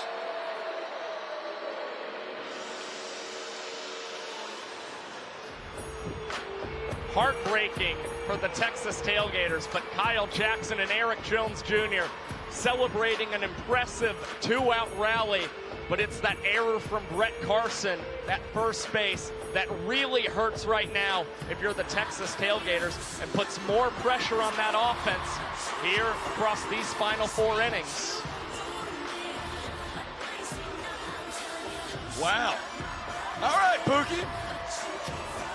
No shirt, but a lot of cake here on the run selling. 3-1 lead the Bananas have heading into the 6th. And Kyle Louise, Cowboy Kyle, one of your good friends in life, coming in relief tonight here, Josh Chalefsky. Something he just has not done a whole lot in his Banana Ball career. Yeah, it's kind of surprising. This is Cowboy Kyle's first relief appearance since June 28th when the Bananas were in Washington, D.C. And we saw him mostly as a starter in 2022, 2023. Transitioned into the bullpen full-time last season and has kind of been one of those swingmen for the Nanners here in 2025. But the numbers for Cowboy Kyle still impressive when he's pitched in relief. 7 wins, 3 losses. And in almost 100 innings pitched as a reliever. He's only allowed 25 ball 4 sprints. We saw Kyle command the zone very well last inning. I'd expect more of the same here in the 6th as he's going to try and keep this Bananas 2-point edge. And he's got to face 3 dangerous hitters here, Nick Lopez, Taj Porter, and Mac Danford. I love Coach Rack, too. Did a really good job as our sideline correspondent last night, Robert Anthony Cruz, the 2025 Banana Ball All-Star. Cowboy Kyle, there's really no reason to wonder why he's been able to have such a long-tenured Banana Ball career, as you mentioned, Josh, when you command the zone as well as he does. Well, it was last season. Kyle Lewis finished the season with the lowest ball 4 sprint rate in Banana Ball, and anytime you see a pitcher who's able to accomplish that, you know they're going to be pitching another season in this sport. 1-1. Cowboy Kyle, one of the toughest arms, according to the Texas Tailgaters locker room, that they have to face every time they face these Bananas. Blooped out to shallow center. DR. Nice run and grab for the first out here in the 6th. And the way in which he was kind of lining himself up, contorting his body, it looked like he wanted to possibly attempt a side flip catch. And I'm just not sure he was really ever going to be able to properly leave his feet, start himself into the motion of that leap. And that's why you see him call it in the standard way. TP and RBI ball 4 sprint his last time up. Hit it off the ribbon board in right field last night, almost in the 2nd deck.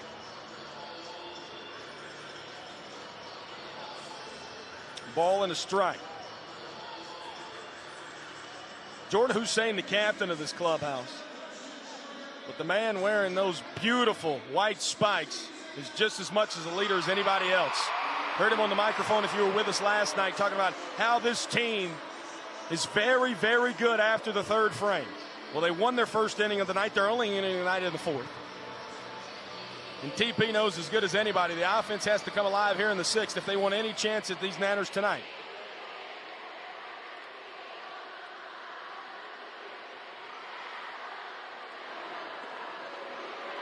Oh, and that caught a piece of time. That's a spark plug-like play. That's all Cowboy Kyle can do is smile as well as Taj. What did Roger Clemens tell us? It's the batter's job to get out of the way. Well, that's one of Taj's calling cards. It kind of gets brushed under the radar. Man who's been hit by quite a few pitches. That one honestly looking a little questionable. Nonetheless, Taj possibly able to sell it there to Vincent Chapman. He was a .259 batter in college, but he had a .420 on base percentage. And it's those hit by pitches that were a big reason that was the case. Mack. Alexiadis has a read on it. Goes behind the back for the trick play. Out number 2. Super Reese picks a super time to attempt that. And he didn't go full tornado just to make sure he didn't wind up missing that trick play, but he's awfully comfortable these days coming up with those behind-the-back snags and being able to keep his cape out of the way as he records those trick play outs. Tallest pitcher in the world. Dakota Stiltzall Britton. Going to take over for Kyle Weeks here with 2 outs. Stiltz came in and pitched last night, and boy, what a big outing he had, Josh Talevsky. Yeah, stranded the bases loaded and got a trick play behind him as well from Jackson Olsen. He is now attempting to reach 14 full innings on this 2025 World Tour. And tonight's a pretty special outing for Stiltz. It helps him set a new career high in pitching appearances. Had 39 on the 2023 World Tour, and now this is the 40th time he is on the mound for the Bananas this season. Obviously pitching in back-to-back days this weekend here in Houston, able to help him set that. He's got to face Zach Watson. Foul off the first pitch. Nelson Smith now running over at first in place of Tom. You mentioned the spot that Tyler Gillum and the Bananas put him in last night with the bases loaded. Stiltz able to get out of it. Not as much pressure packed here in the top of the 6th. Zach Watson, though. Oh, my goodness. Out to left. Hosley can't track it down. A waddy-whoa into the Crawford boxes.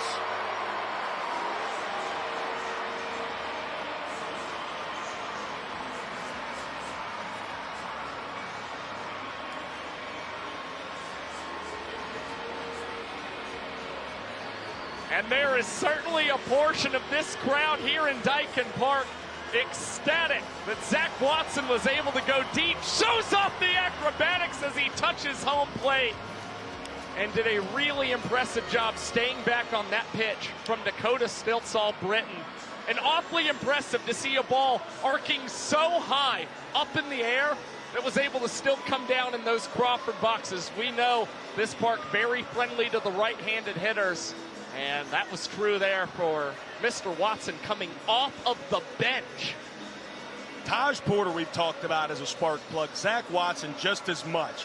First time this season that he's had to come off the bench. And right there comes into the ball game, 2-run shot. And entering tonight, he was only 3 for 24 against the Savannah Bananas this season. That's a hit he desperately needed. Banana ball, ladies and gentlemen. Welcome to it here on TruTV.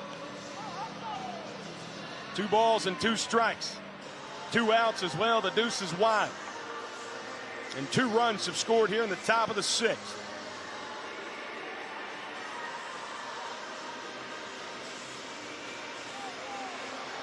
That one's real slow. Looping into the grandstands. And it's caught. No, juggled.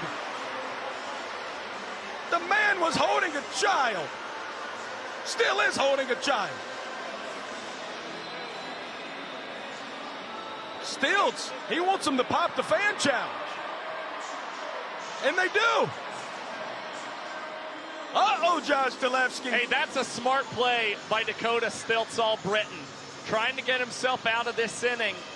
And no better time for the fans to use it. We really haven't seen a ton of controversial calls so far as we get our first look at what transpired over in the home plate area.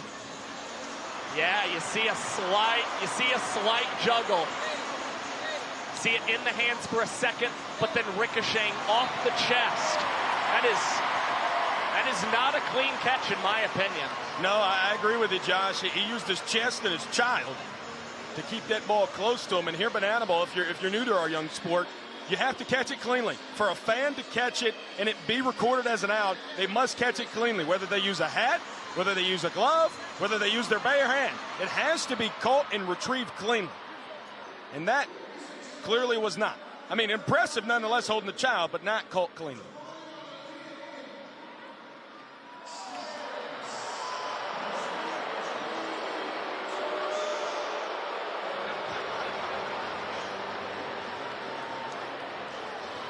Well, we had some boo birds and we had some emoting from Vincent Chapman. A lot going on there. And some words from Stilts. Yeah. Stilts was pretty impassioned. Anytime a guy that's 10 feet in the air looks and wants to pop the fan challenge, I think you got to listen to him. Ball 4 sprint to Brett Carson. Well, we just saw Stilts not happy with that review. I think he let his frustrations get the better of him there, issuing balls on each of the next 2 pitches to put Brett Carson on first base. Split's having himself a time, and, well, here come the Texas Tailgaters out to home plate.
Walk up right there. My kind of party. That's what we got going on here in Houston, Texas. Jason Arndt, a Banana Ball All-Star here. He and the Tailgaters band. Facing Stilts, who is also a Banana Ball All-Star. Brett Carson over at first. Trying to add some more insurance here in this 6th inning.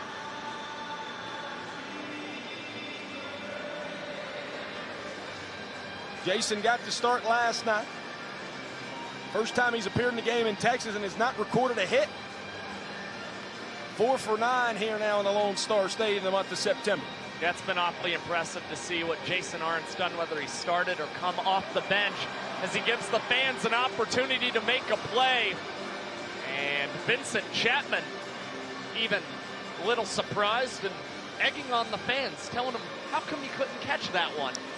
He's giving them gruff. Yeah. That's always fun to see Vincent get riled up at the fans.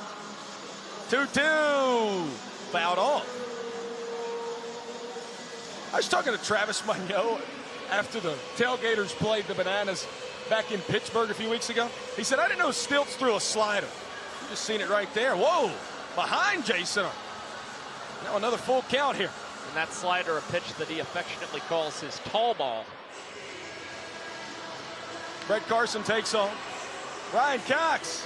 Another trick play for him tonight? You bet. Not before the Texas Tailgaters scored 2 runs here in the top of the 6th, trying to protect and win this 6th inning on the other side here on TruTV.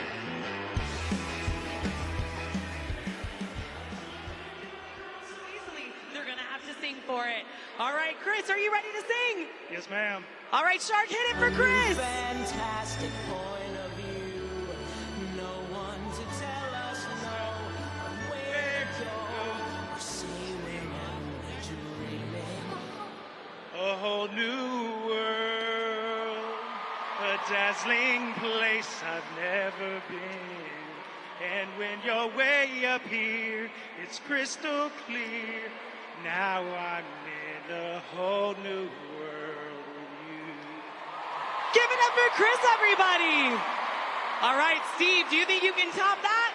I'm gonna try. All right, Shark, hit it for Steve. Just look at the world around you, right here on the ocean shore. Such wonderful things around you. What more are you looking for? Under the sea, darling, it's better down where it's wetter. Take it from me. Take it from Steve, everybody. That was amazing. Oh, wait, this just in.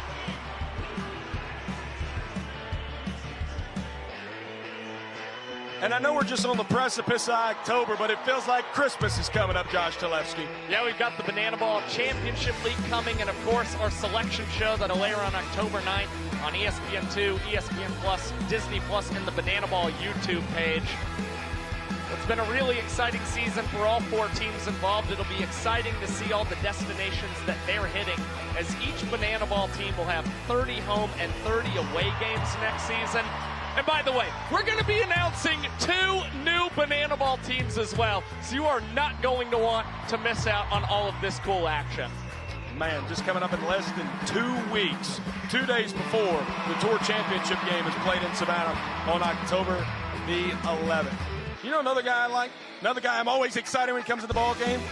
Joe Sperone hasn't given up a run since Philadelphia back on July the 26th. Yeah, his goal was to be a full-time starter by the end of the tour, but he certainly proved himself to be a go-to reliever late in games for the Texas Tailgaters.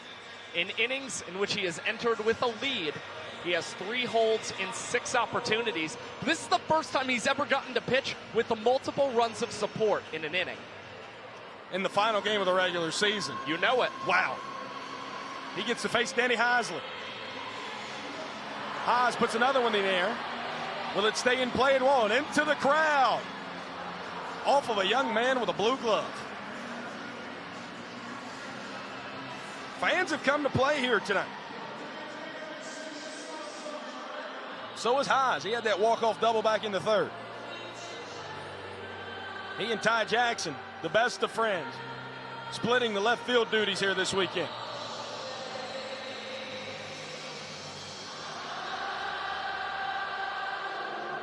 Sperone, the 2-2.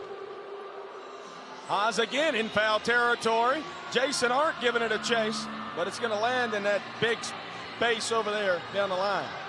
Man, the foul territory is just so big here. 49-foot back, stopping all that space you got down the right field line, especially not as much down the left field line. Yeah, we just saw Jason Arndt do the signature walk up to home plate.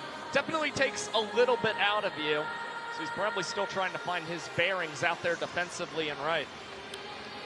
A couple other defensive changes. Travis Munoz has now moved over to 3rd. Jonathan Sunshine Looters is in the ball game at 2nd. Haas caught at the track by Zach Watson. Waddy just put one into the Crawford boxes in the top of the 6th, and right there, he almost had another one for the Bananas. Yeah, very similar launch angle to what we saw from Zach Watson. It was Heisley watching the ball from Waddy sail over the Crawford boxes. Now Watson hauls this one in against Danny Heisley as Sperone misses with his first offering to Jackson Olsen. 1 for 1 tonight. 5 bombs last night combined from these two teams, which tied a non-football stadium record in Banana Bowl. Telling toward the 3rd base dugout, into the crowd, and it's caught by a fan! Out of way to help out the Tailgaters. I tell you what, the patrons behind the Tailgaters dugout are doing yeoman's work tonight. We have already seen 7 fan-caught foul balls here in this series in Daikin Park. We're now up to 133 total fanouts this season, and 85 of them have come in big league parks. We have certainly seen the impact of these big capacity crowds. Yeah, more folks, more foul balls, more outs, it seems, here in Banana Ball. D.R. Meadows quickly behind 0-2. Back up the middle, Jordan Hussein got to go quickly between the legs. And he got the dock by half a step. Jordan Hussein putting on a clinic at the shortstop position here tonight. 3 up, 3 down, and the Texas Tailgaters have gotten within a point.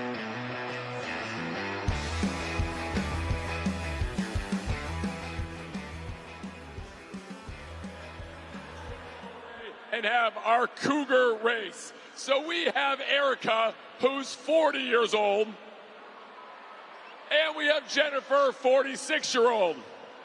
So we have 2 Cougars here on the field, and they are going to have to race to first base, have a drink with the players, run to second, then run to third, and pick up the players, and then take them home. Fans, this is the Cougar race. Jennifer, Erica, on your mark, get set, go!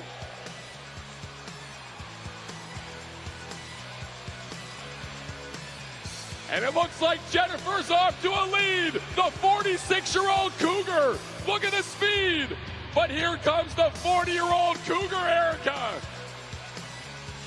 And now she's got to pick up the player. Here we go. And there goes Jennifer. Here goes Erica. Jennifer on the way home.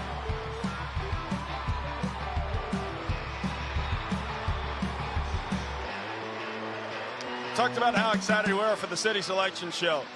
Maybe I'm a little bit more excited for the inaugural Tour Championship, which is coming up very soon, John. Yeah, the semifinals will start next week on October 2nd. It'll last through the 5th, of course, on the 11th.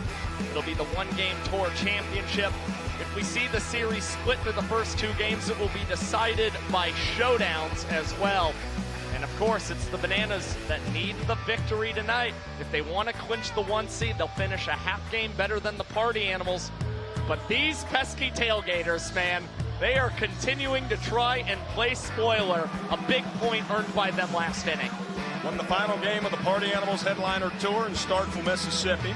They won the final game of their own headliner tour just last weekend in Round Rock, Texas.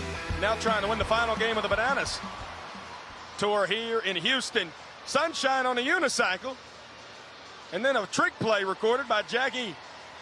Wow. Heck of a way to start the top of the 7th. Well, softly hit. Jackson Olsen's always out in the field, getting his vitamins, as we like to say, practicing those trick plays. And he doesn't just take ground balls, he'll take those pop-ups, and that one very similar to what he'll get from a fungo in the morning. And that's why he makes it look so routine there against his second baseman in crime. Jordan Hussein at the dish. New lefty on the mound as well, Ryan Kellogg. Sprayed out to right. Super race. Oh, yeah. And then to one base.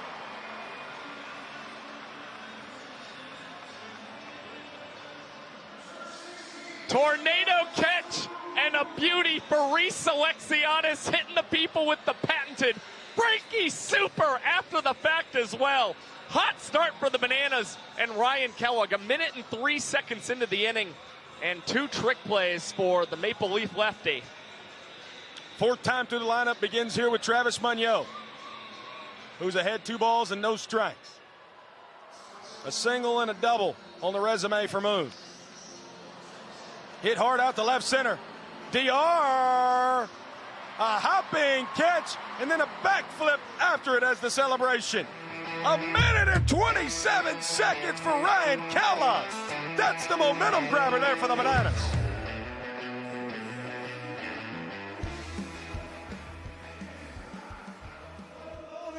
Pillow fight. I've got 4 contestants here. I've got Alex, Landon, Brecken, and Cade. And they are going to be all blindfolded up, and they are going to duke it out here in Daikin Park. You are going to have to decide who the mightiest warrior is. It is up to you. All right, gentlemen, let's make sure we are good and spread out from one another. And we are going to spin 5 times before we start the fight. So on your mark, get set, spin. Here we go. 1, 2, spin, boys, spin, spin, spin. 3, 4, 5, fights. Here we go. Oh, they're rocking each other. You got to put your blindfold on. This is utter chaos. 10, 9, 8, 7, 6, Oh, 5, break it out here. 4, 3, 2, 1. Stop the fight. Mother of God, stop the fight. Wow. All right, fans, you have to decide who the winners are. And after that quick inning from Ryan Kellogg, seems like the Savannah Bananas have grabbed all the momentum in the world back. They got a chance to swing it here, and all they got to do is score 1 run here in the bottom of the 7th inning. Andrew Mann will be the new righty on the mound here for the Texas Tailgaters. And you got the top of the lineup, or near the top of the lineup, I should say, 2, 3, and 4 here for these Bananas. Andrew Mann has been special. 8 of his last 10 appearances have been scoreless from the man who played at Savannah State. And now Jesse Cole has got something for us down on the field. Now coming to him, a 2-time All-Star from your Houston Astros. Please welcome Michael Bourne.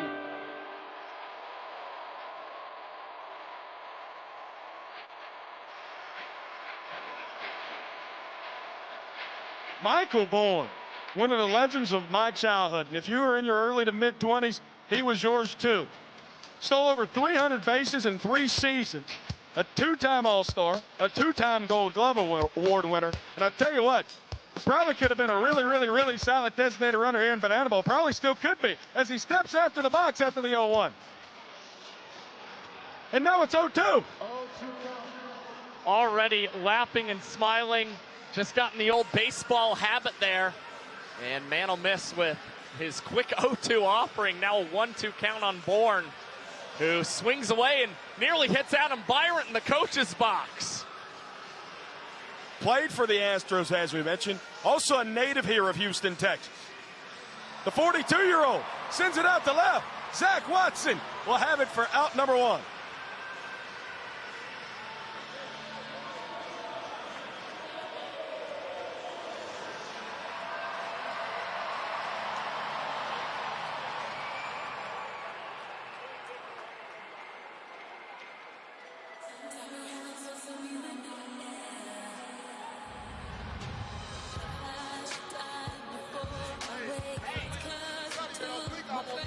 This way, baby.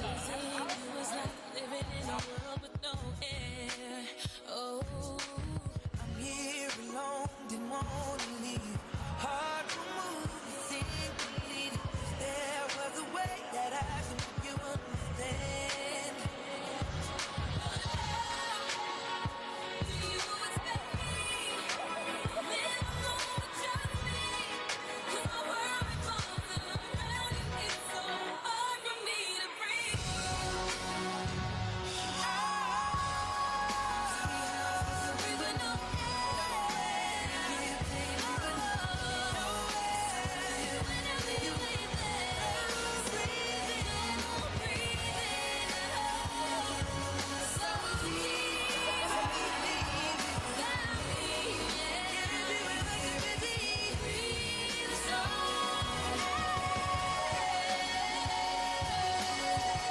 Number 19. That's not George Sparks and Chris Brown. That's Dan Oberst and Todd Jackson.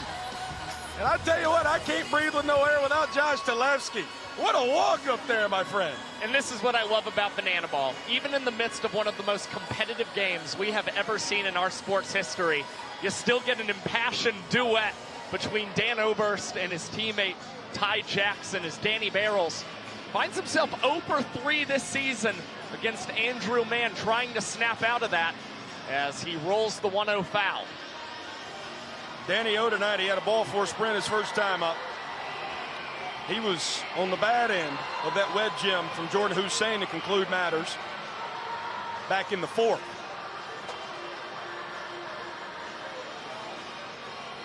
And after Michael Bourne flies out to left, Dan Oberst trying to get a little rally going here. His man behind the head of Dan Oberst. Whoa. There's those nasty scars, by the way. You can see on the upper six-pack of Danny O from last night. Guy who plays hard, and he gets that Bananas locker room going. Stung out the left center. Indy giving it a chase. Have to play it off the base of the wall for the second straight day. Dan Oberst is going for a triple, and he's safe.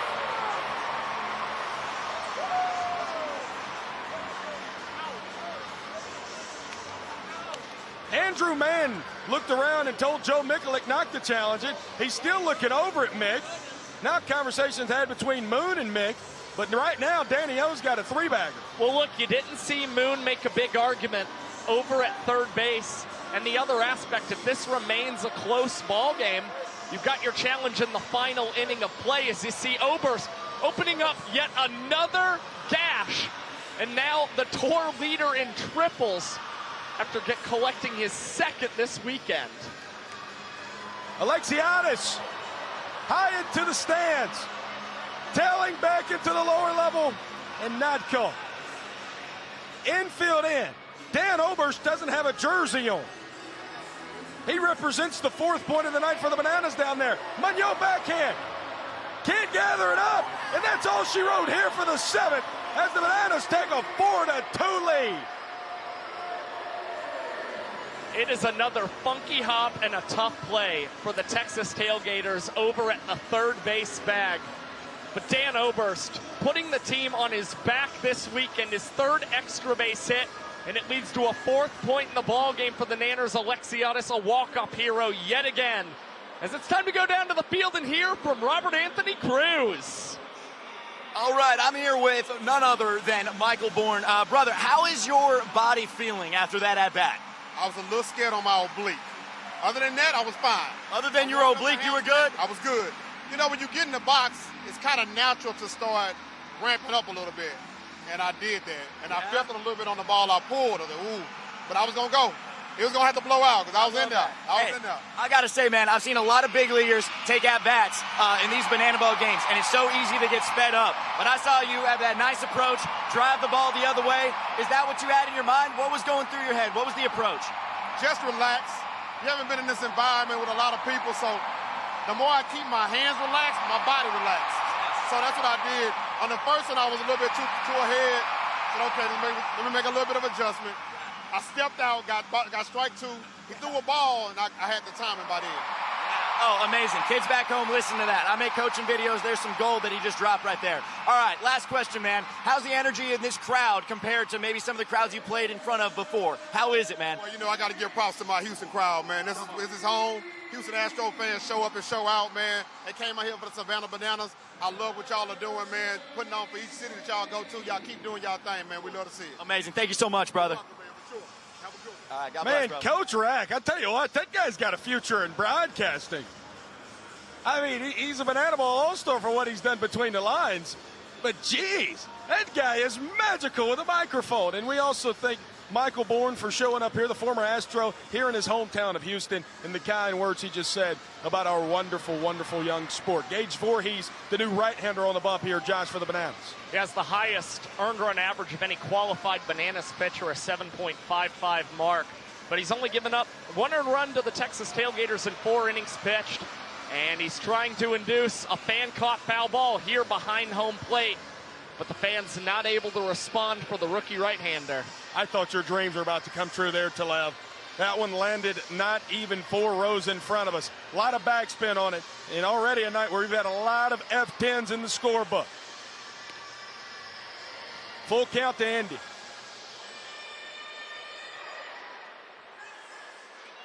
And a ball 4 sprint to begin things here in the 8th. Stanley. Oh, he's thinking 2 out of the box. And he's easily going to get it.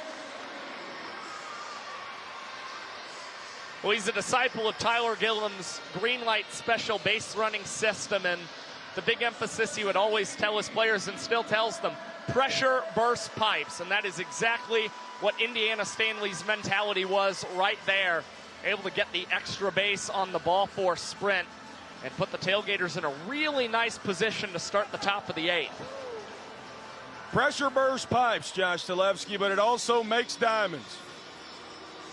And the Bananas trying to get that #1 seed in the Tour Championship up 4-2. The pressure's being applied here by these Texas Tailgaters. And the best hitter in their lineup, 1-1 at the dish to Nick Lopez. Lopey hits one off the third deck. The concrete was that Kentucky Wildcats' best friend right there. Voorhees steps off, steps back on, and Vincent Chapman will ring up Nick Lopez.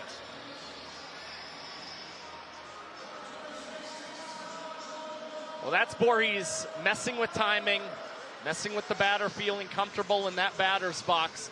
Comes back and also has the benefit of an excellent frame from Bill Leroy behind the dish. Putting that one on the outside corner and getting the call from umpire Vincent Chapman. Yeah, that's as perfect as a pitch as you'll ever see. If Gage could live out there, I don't know a lefty that could hit him. Taj takes one off the dish. Ball and a strike. TP, last 2 plate appearances, a ball four sprint and a hit by pitch. Indiana Stanley, as you just seen there on the ball four sprint, really good speed at second. Tailgaters have not scored since the 6th. Wow, Bill couldn't hang on to it.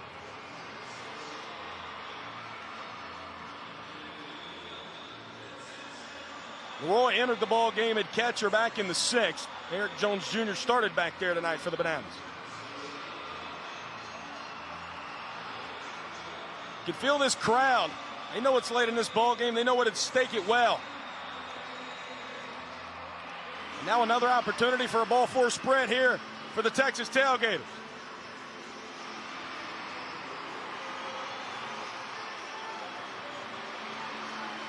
Third base side. Oh, and it falls in between a sea of hands.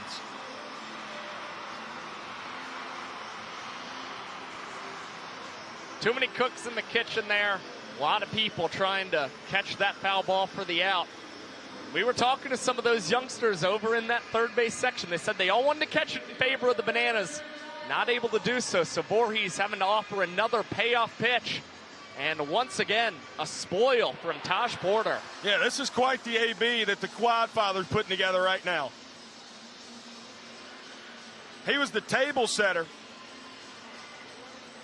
with that hit by pitch when he scored on the 2-run homer from Zach Watson back in that 6th inning.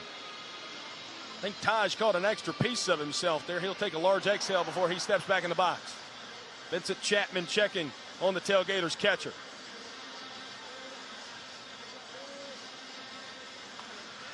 Back up the middle. Coxey can't get to it. DR, good arm. Indiana Stanley hustling home.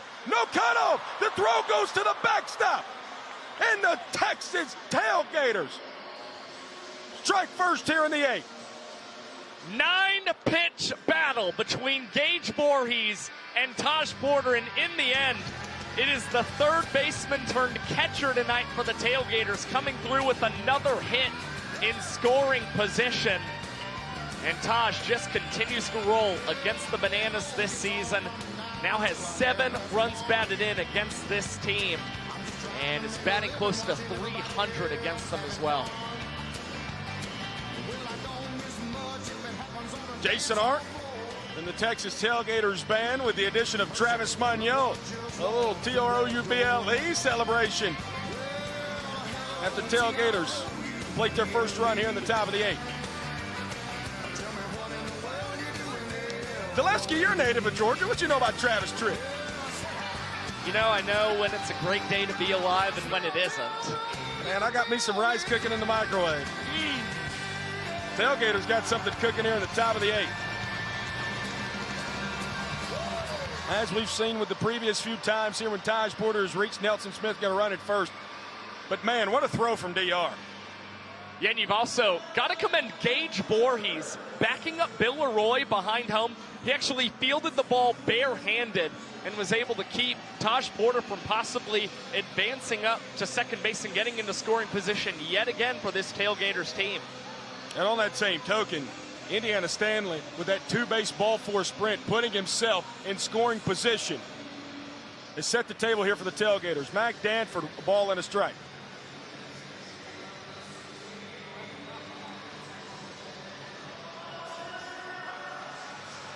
And Brett, for a third time tonight, Joe Nelson Smith is in on the bases for the Texas Tailgaters and running for Taj Porter. Oh, beautiful pitch. Gage doesn't get the call.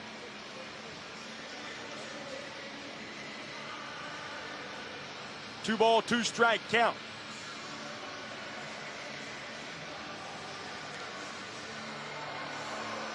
Heading towards the third deck. Fans have a chance. They celebrate, and it is another fan called foul ball. Out call made by two different umpires as well, both Vincent Chapman and first base umpire Seth Markham, indicating that was a clean catch, and that certainly appears the case when we look at it on video review. And my man ain't even bring his glove. Bare hand up there in the top deck.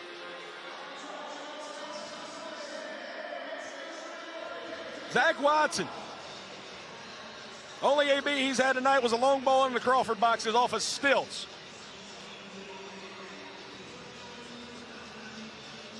The man from LSU, as Josh had mentioned, scuffling a little bit here on the Texas tour. He's coming to life here tonight. Coxey between the legs, and will just get out number 3 there at second the easy way. But an RBI single from Taj Porter has the Texas Tailgaters up 1-0 here in the 8th. Stadium, and we're starting right here in 3, 2, 1, way!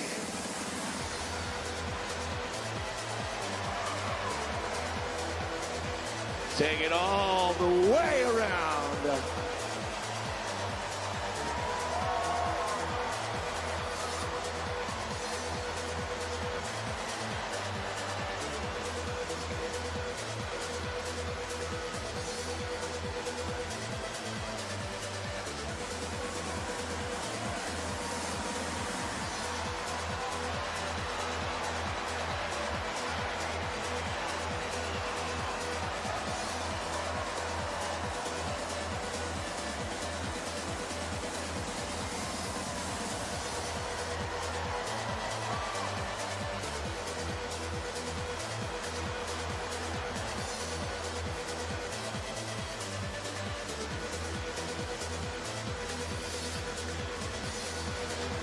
In the pitch for the Tailgaters, John Reed.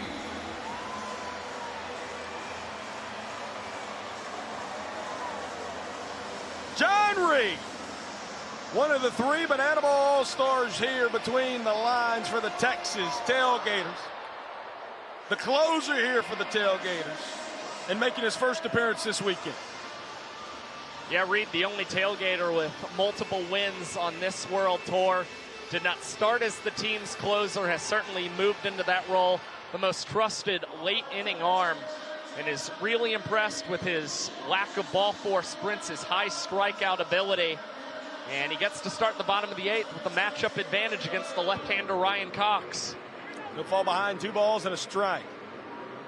John recorded the save on both of the Tailgaters' wins on their headliner tour. Game 2 in Frisco, and then Game 2 a week ago tonight in Round Rock.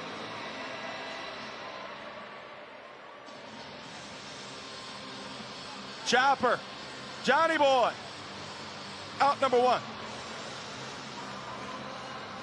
Let's not forget the pedigree of John Reed, a former Washington Nationals minor leaguer. And you see the seasoned veteran John Reed not rushing himself, fielding his position on the tapper from Ryan Cox. Not concerned about his speed, just made sure he offered a clean throw over to first to record that out. The oldest player here on the Texas Tailgaters roster by about 2 months. He turned 30 earlier this season. He and Jimmy Strings, the only two guys on the entire roster north of 30. On the original roster, I should say, is Megan Wiggins, has since joined. It's Correll Prime. Fouls that one off towards the Bananas dugout. Johnny Boy was out of professional baseball for 6 years before he came here to the Banana Bowl. Told me the other week he's never felt better in either his personal or professional life. Says he feels like he's throwing his fastball harder than he's ever thrown it. His changeup is moving more than it ever has. And that cutter, I'd put that up there with a lot of pitches in our sport. The 2-2 to Prime. Full count. Ball four sprint defense now from the Tailgaters defense. Got him! Johnny Boy, 2 up, 2 down here in the bottom of the 8th. It looks like he goes to the changeup there against Correll Prime.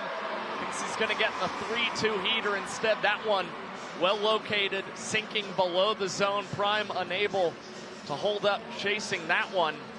And Reed comes away with yet another strikeout this season for the Tailgaters as Kyle Jackson sends this one into the stands. And a no catch will be recorded for the fans against KJ. KJ hit a home run in the 8th off these Tailgaters in Pittsburgh. It was also a lefty-lefty matchup that came off of Brett Carson. A ball and a strike here against John Reed.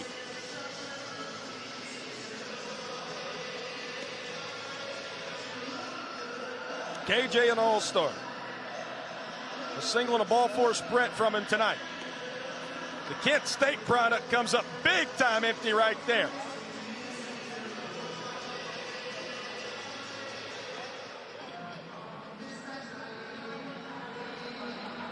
Now a ball four sprint opportunity.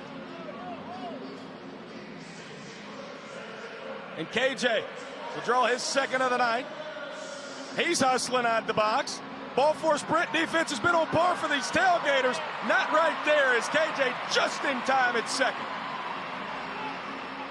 Yeah, now you're seeing just how aggressive every batter is getting when they earn a ball four sprint tonight. Jackson getting into scoring position. And this is the value that he has provided the Bananas all season long. Their team leader in ball four sprints, a big reason he's pacing the World Tour with a .473 on-base percentage entering play tonight. Now a guy that had 2 ball four sprints last night steps to the dish. The captain, Bill Leroy. As this place is getting loud for him. Bananas trying to salvage this 8th inning.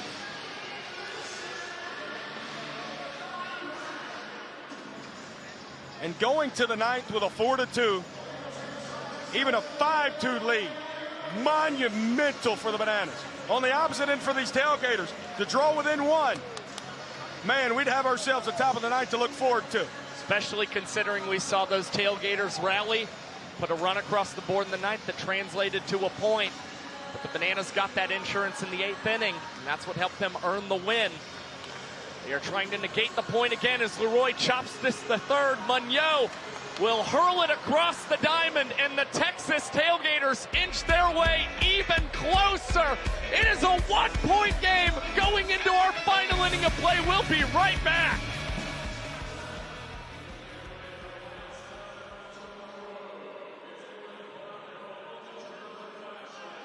All the way around the stadium here. And the loudest we've had all year. Let's join in and sing Yellow. Here we go.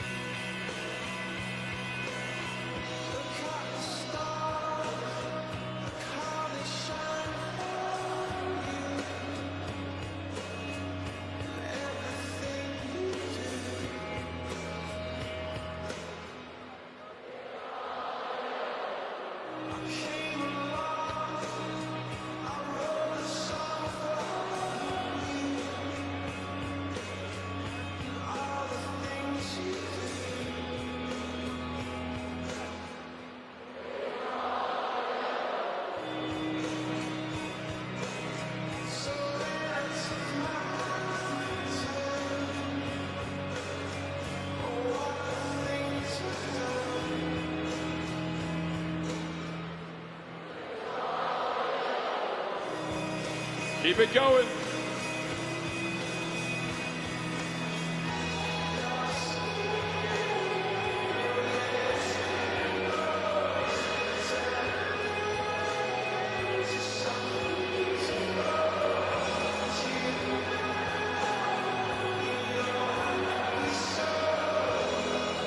We love you so much. Now let's go, Bananas!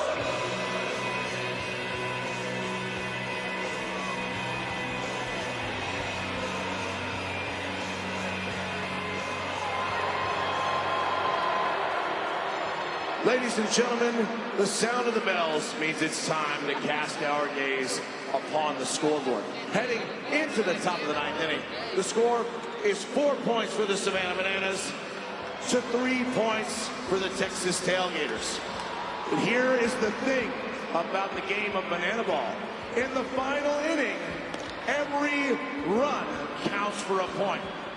That means you better believe the Texas Tailgaters are looking to make some noise here in their home state.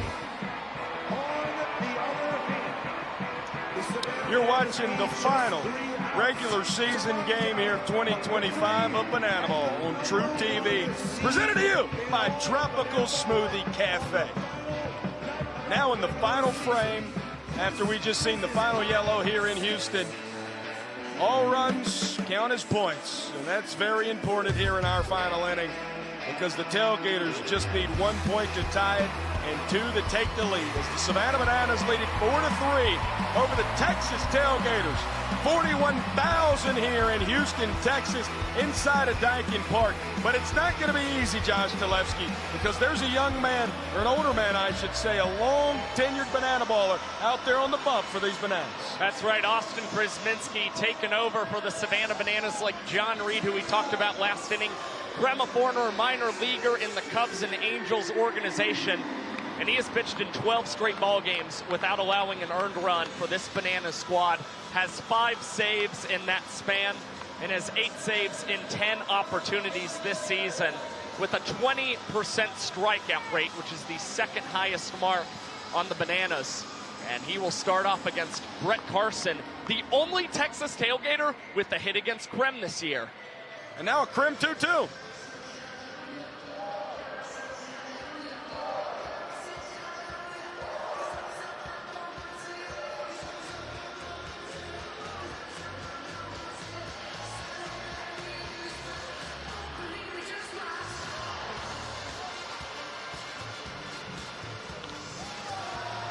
Hit it to the stands, a line drive. Top of that section, drop. And even in this high-pressured environment, the Krem 2-2's always going to hit. And he's able to fire a strike. A much-needed one after his first pitch to Carson sailed outside. Now Krem readies and prepares to fire the 1-1. Brett Carson, Marcos Castillo, and then it would be the spot of Jonathan Sunshine Looters here, who was golden battered for last night. We'll see if Joe Mikulik wants to do that again. Chopper, KJ, between the legs. Trick play, book it for out number 1 here in the ninth. And that's when it really helps to have Correll Prime at first base. 6 feet, 5 inches. And Jackson, a pretty high throw after going between the legs. No problem whatsoever for prime time. Marcos Castillo, the Jet. Sends this one into the crowd. Second level. Not called. Jets 0 for 2 tonight. Jason Arndt hitting this spot last time up.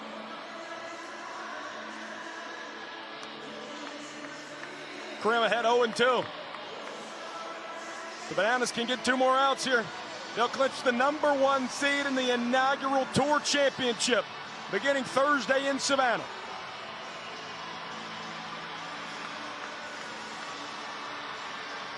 The 1 seed will play the 4-seeded Firefighters on Thursday, and then on Friday it would be the 2 seed playing the 3-seeded Tailgaters.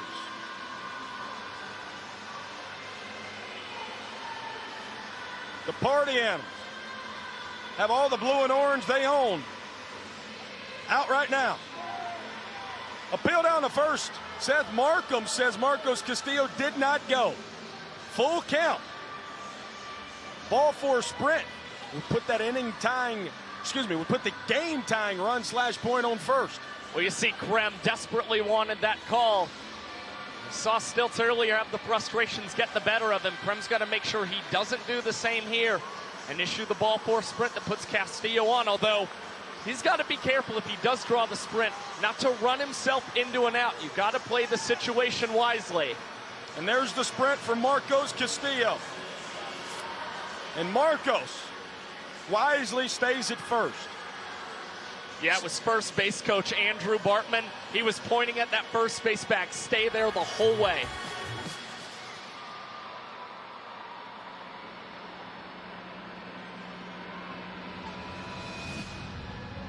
The Tailgaters are invoking the Golden Batter Rule.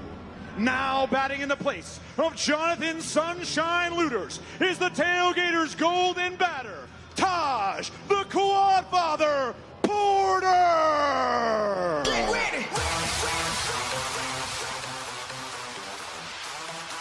And for the second straight night, it's the Quad Father hitting in the spot of Jonathan Sunshine Looters with that golden helmet on here for the Texas Tailgaters.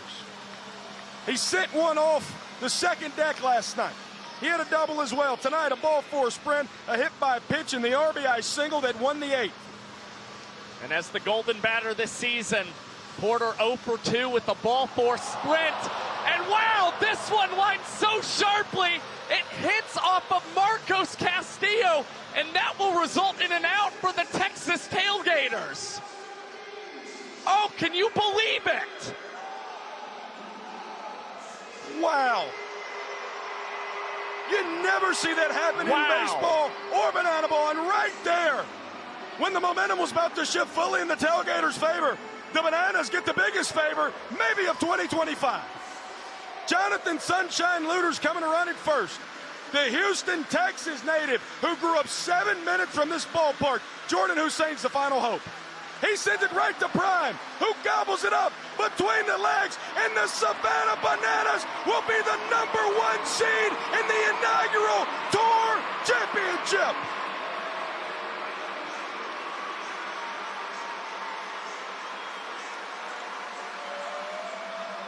An unbelievable ending to the 2025 Banana Ball regular season.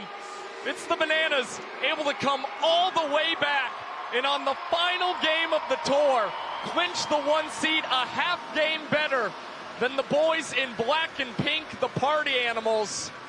And that is a big advantage for this team. They're able to advance past the semifinals. They will continue to play as the home team in that 1-game championship. And now, Correll Prime, who recorded the final out, Austin Krasminski with the save, and all of his teammates, they're going to dance and definitely celebrate this one.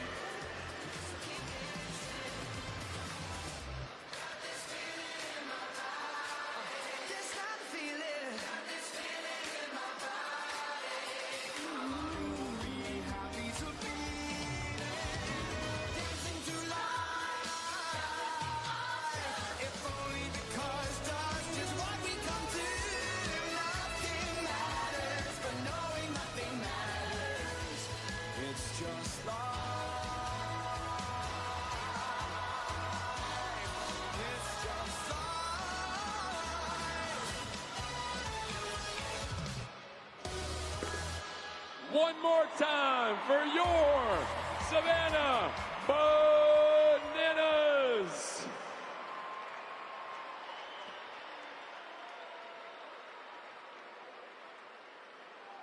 And fans, the newest team in Banana Ball who just sold out their entire Texas tour and battled here at the Major League Stadium. Let's hear it for Texas Tailgaters.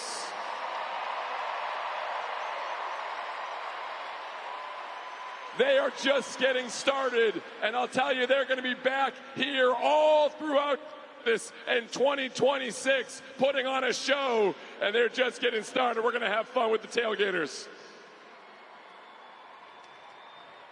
Fans, For 8 months, we've been on this tour. We've given everything we've got. We've played at 34 MLB stadiums, 4 football stadiums, in front of over 2 million fans. And these guys, these players, this cast, this staff has done everything to put you first. Let's give a round of applause for all these guys right here.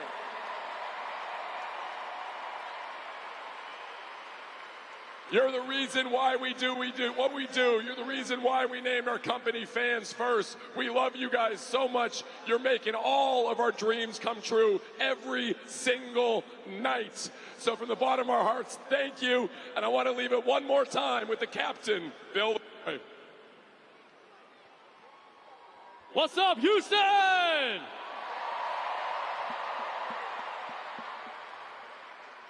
And I could go on and on for a really long time about how special this tour has been. We've got to see some of the coolest places, meet some of the coolest people. And it was a year and a half ago, somewhere around there, I don't know the exact time, where we came here for the very first time, our very first MLB stadium. And you guys believed in us. And we're getting to do a lot of cool things because of your support and your love and your belief. And this is where it all started. So give yourself a round of applause for being the best fan base in the entire world.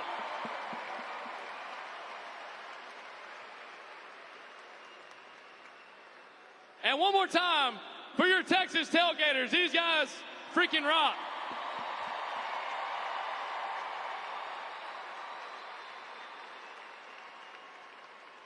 This is their first time as a team, and it's been so cool to watch all of these guys. They've got a full band.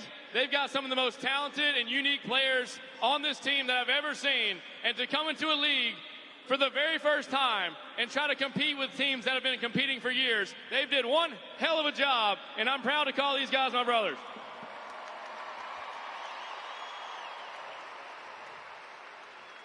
And for my guys in yellow, we busted our butt all year long. I love these guys. Give all these dudes right here a round of applause.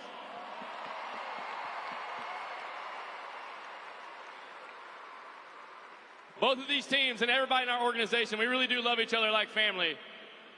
But there's bigger and more important things going on tonight than just a ball game.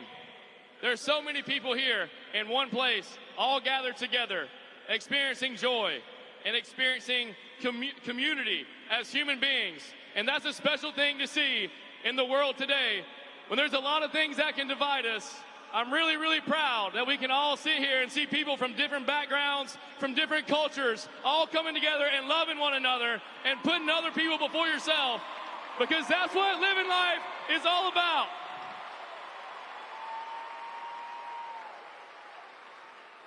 So we thank you guys from the bottom of our heart. And one more time tonight before we go home, I want everybody here to put your hands up high, and we're going to break it down as one big family here tonight. So everybody hands up high. We're going to break it down on Fans First. On 3, loud and proud.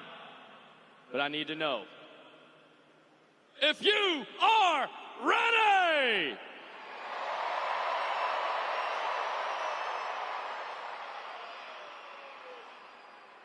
Ty, come here. He's been waiting to do this all day. Tell him where they're at on that scale from 0 to 10. Like 6,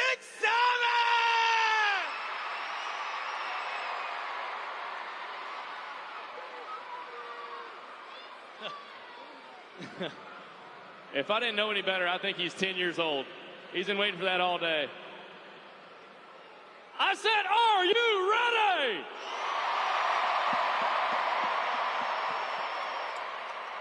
All right, then hands up. Hands up. One last time this season. Fans First on 3. 1, 2, 3. We love you, Houston. Thank you so much. Poignant words from both Bill Leroy and Jesse Cole. Again, a big kudos to the Texas Tailgaters taking the Bananas down to the wire these last 2 nights. But Brack's got our showman of the night. We'll send it down to him for more. I'm here with showman of the night, Reese Alexiades. Bro got multiple hits today, walk-off, multiple trick plays. Reese, I have a very unique question for you to start this thing off. What time did you show up to the ballpark today? I took the 10 a.m. bus so I can get early work to hit with this guy. Come on. Hey, can I say something real quick? This dude should be an all-star! Oh, man, I second that, Ty Jackson. This dude got to the ballpark early today. Many of you don't know this. We didn't have to be on the 10 a.m. bus. This guy was there because he had to get his work in. You have been one of the most consistent players in all of Banana Ball. What would you attribute this success to? It is difficult to hold that level of consistency throughout the entire season. What would you attribute that to? Preparation and trying to be as level-headed as possibly can. There's a lot of ups and downs in the season, and trying to be the same person every single day. Banana Ball, we gotta have fun on the field, and putting the fans first, putting our team first is what helps me succeed. Amazing, dude. And last question before we go. How does it feel to be #1 seed over the Party Animals? Tell me. Oh, it feels good, baby. Come on. Oh, it feels so good. Back to you guys in the booth. Thank you so much, Rack, and a big congratulations to Reese Alexiadis as well. Had a truly big night, 2 hits, another walk-off for this Banana squad, and added on 3 trick plays as well for the team, which included a tornado catch for Reese Alexiadis when he came to Banana Ball. Said he wanted one of the most difficult trick plays in this sport to be a part of his arsenal. And now you got to look, the Bananas 4-3 victors in the points department, a 17 trick play affair as well. And Reese Alexiadis, once again, our showman of the night, who leads the Bananas to the 1 seed in the Tour Championship. And speaking of Tour Championship, you now get a look at the final seeding and standings in our Tour Championship. And on October 2nd, it will be the Bananas playing as the 1 seed, facing off against the Firefighters in Grayson Stadium.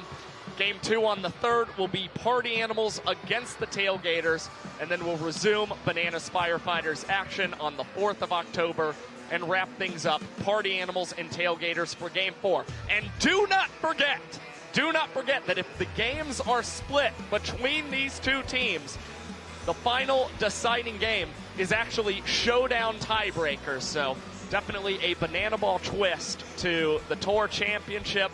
And to hear more on the Tour Championship, we go down to Brett Loftus. He's with Jesse Cole. Jesse, we're obviously going to talk about next weekend and the Tour Championship and all that stuff.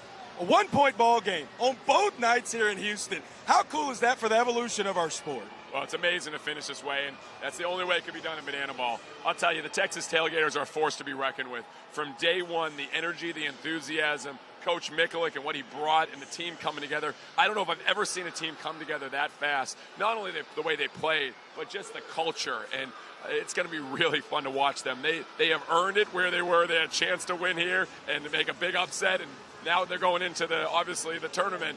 And I think they're a team that I would be betting on what they're doing. Looking at next weekend, the Tailgaters, the 3 seed, the Bananas, though. We got to talk about them. Number one seed. After losing on a 9-game losing streak earlier in the year, to track down the Party Animals this weekend. What do you think that's all going to look like next weekend? Well, you got 4 very competitive teams. And I'll tell you, the Firefighters in their locker room, they're telling everyone, we're going to win this thing. We're going to win this thing. What it comes down to is belief. And it's not just the players, it's this entire organization. From day one, we believed in something that we could do that no one else was doing.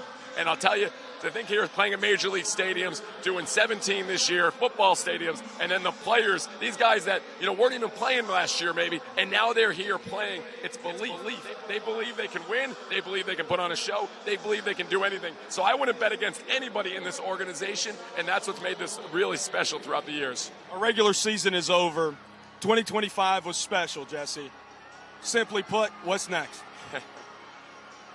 I'm still trying to recover. When I look at it, 8 months on the road, it's a lot. We do a lot, and we put everything we got into this. And I'm still right now looking at this and like, wow. But yes, we keep getting up, and we have another job to do, and that's next week in the 4 games in Savannah, and then the selection show for 2026 in the Tour Championship.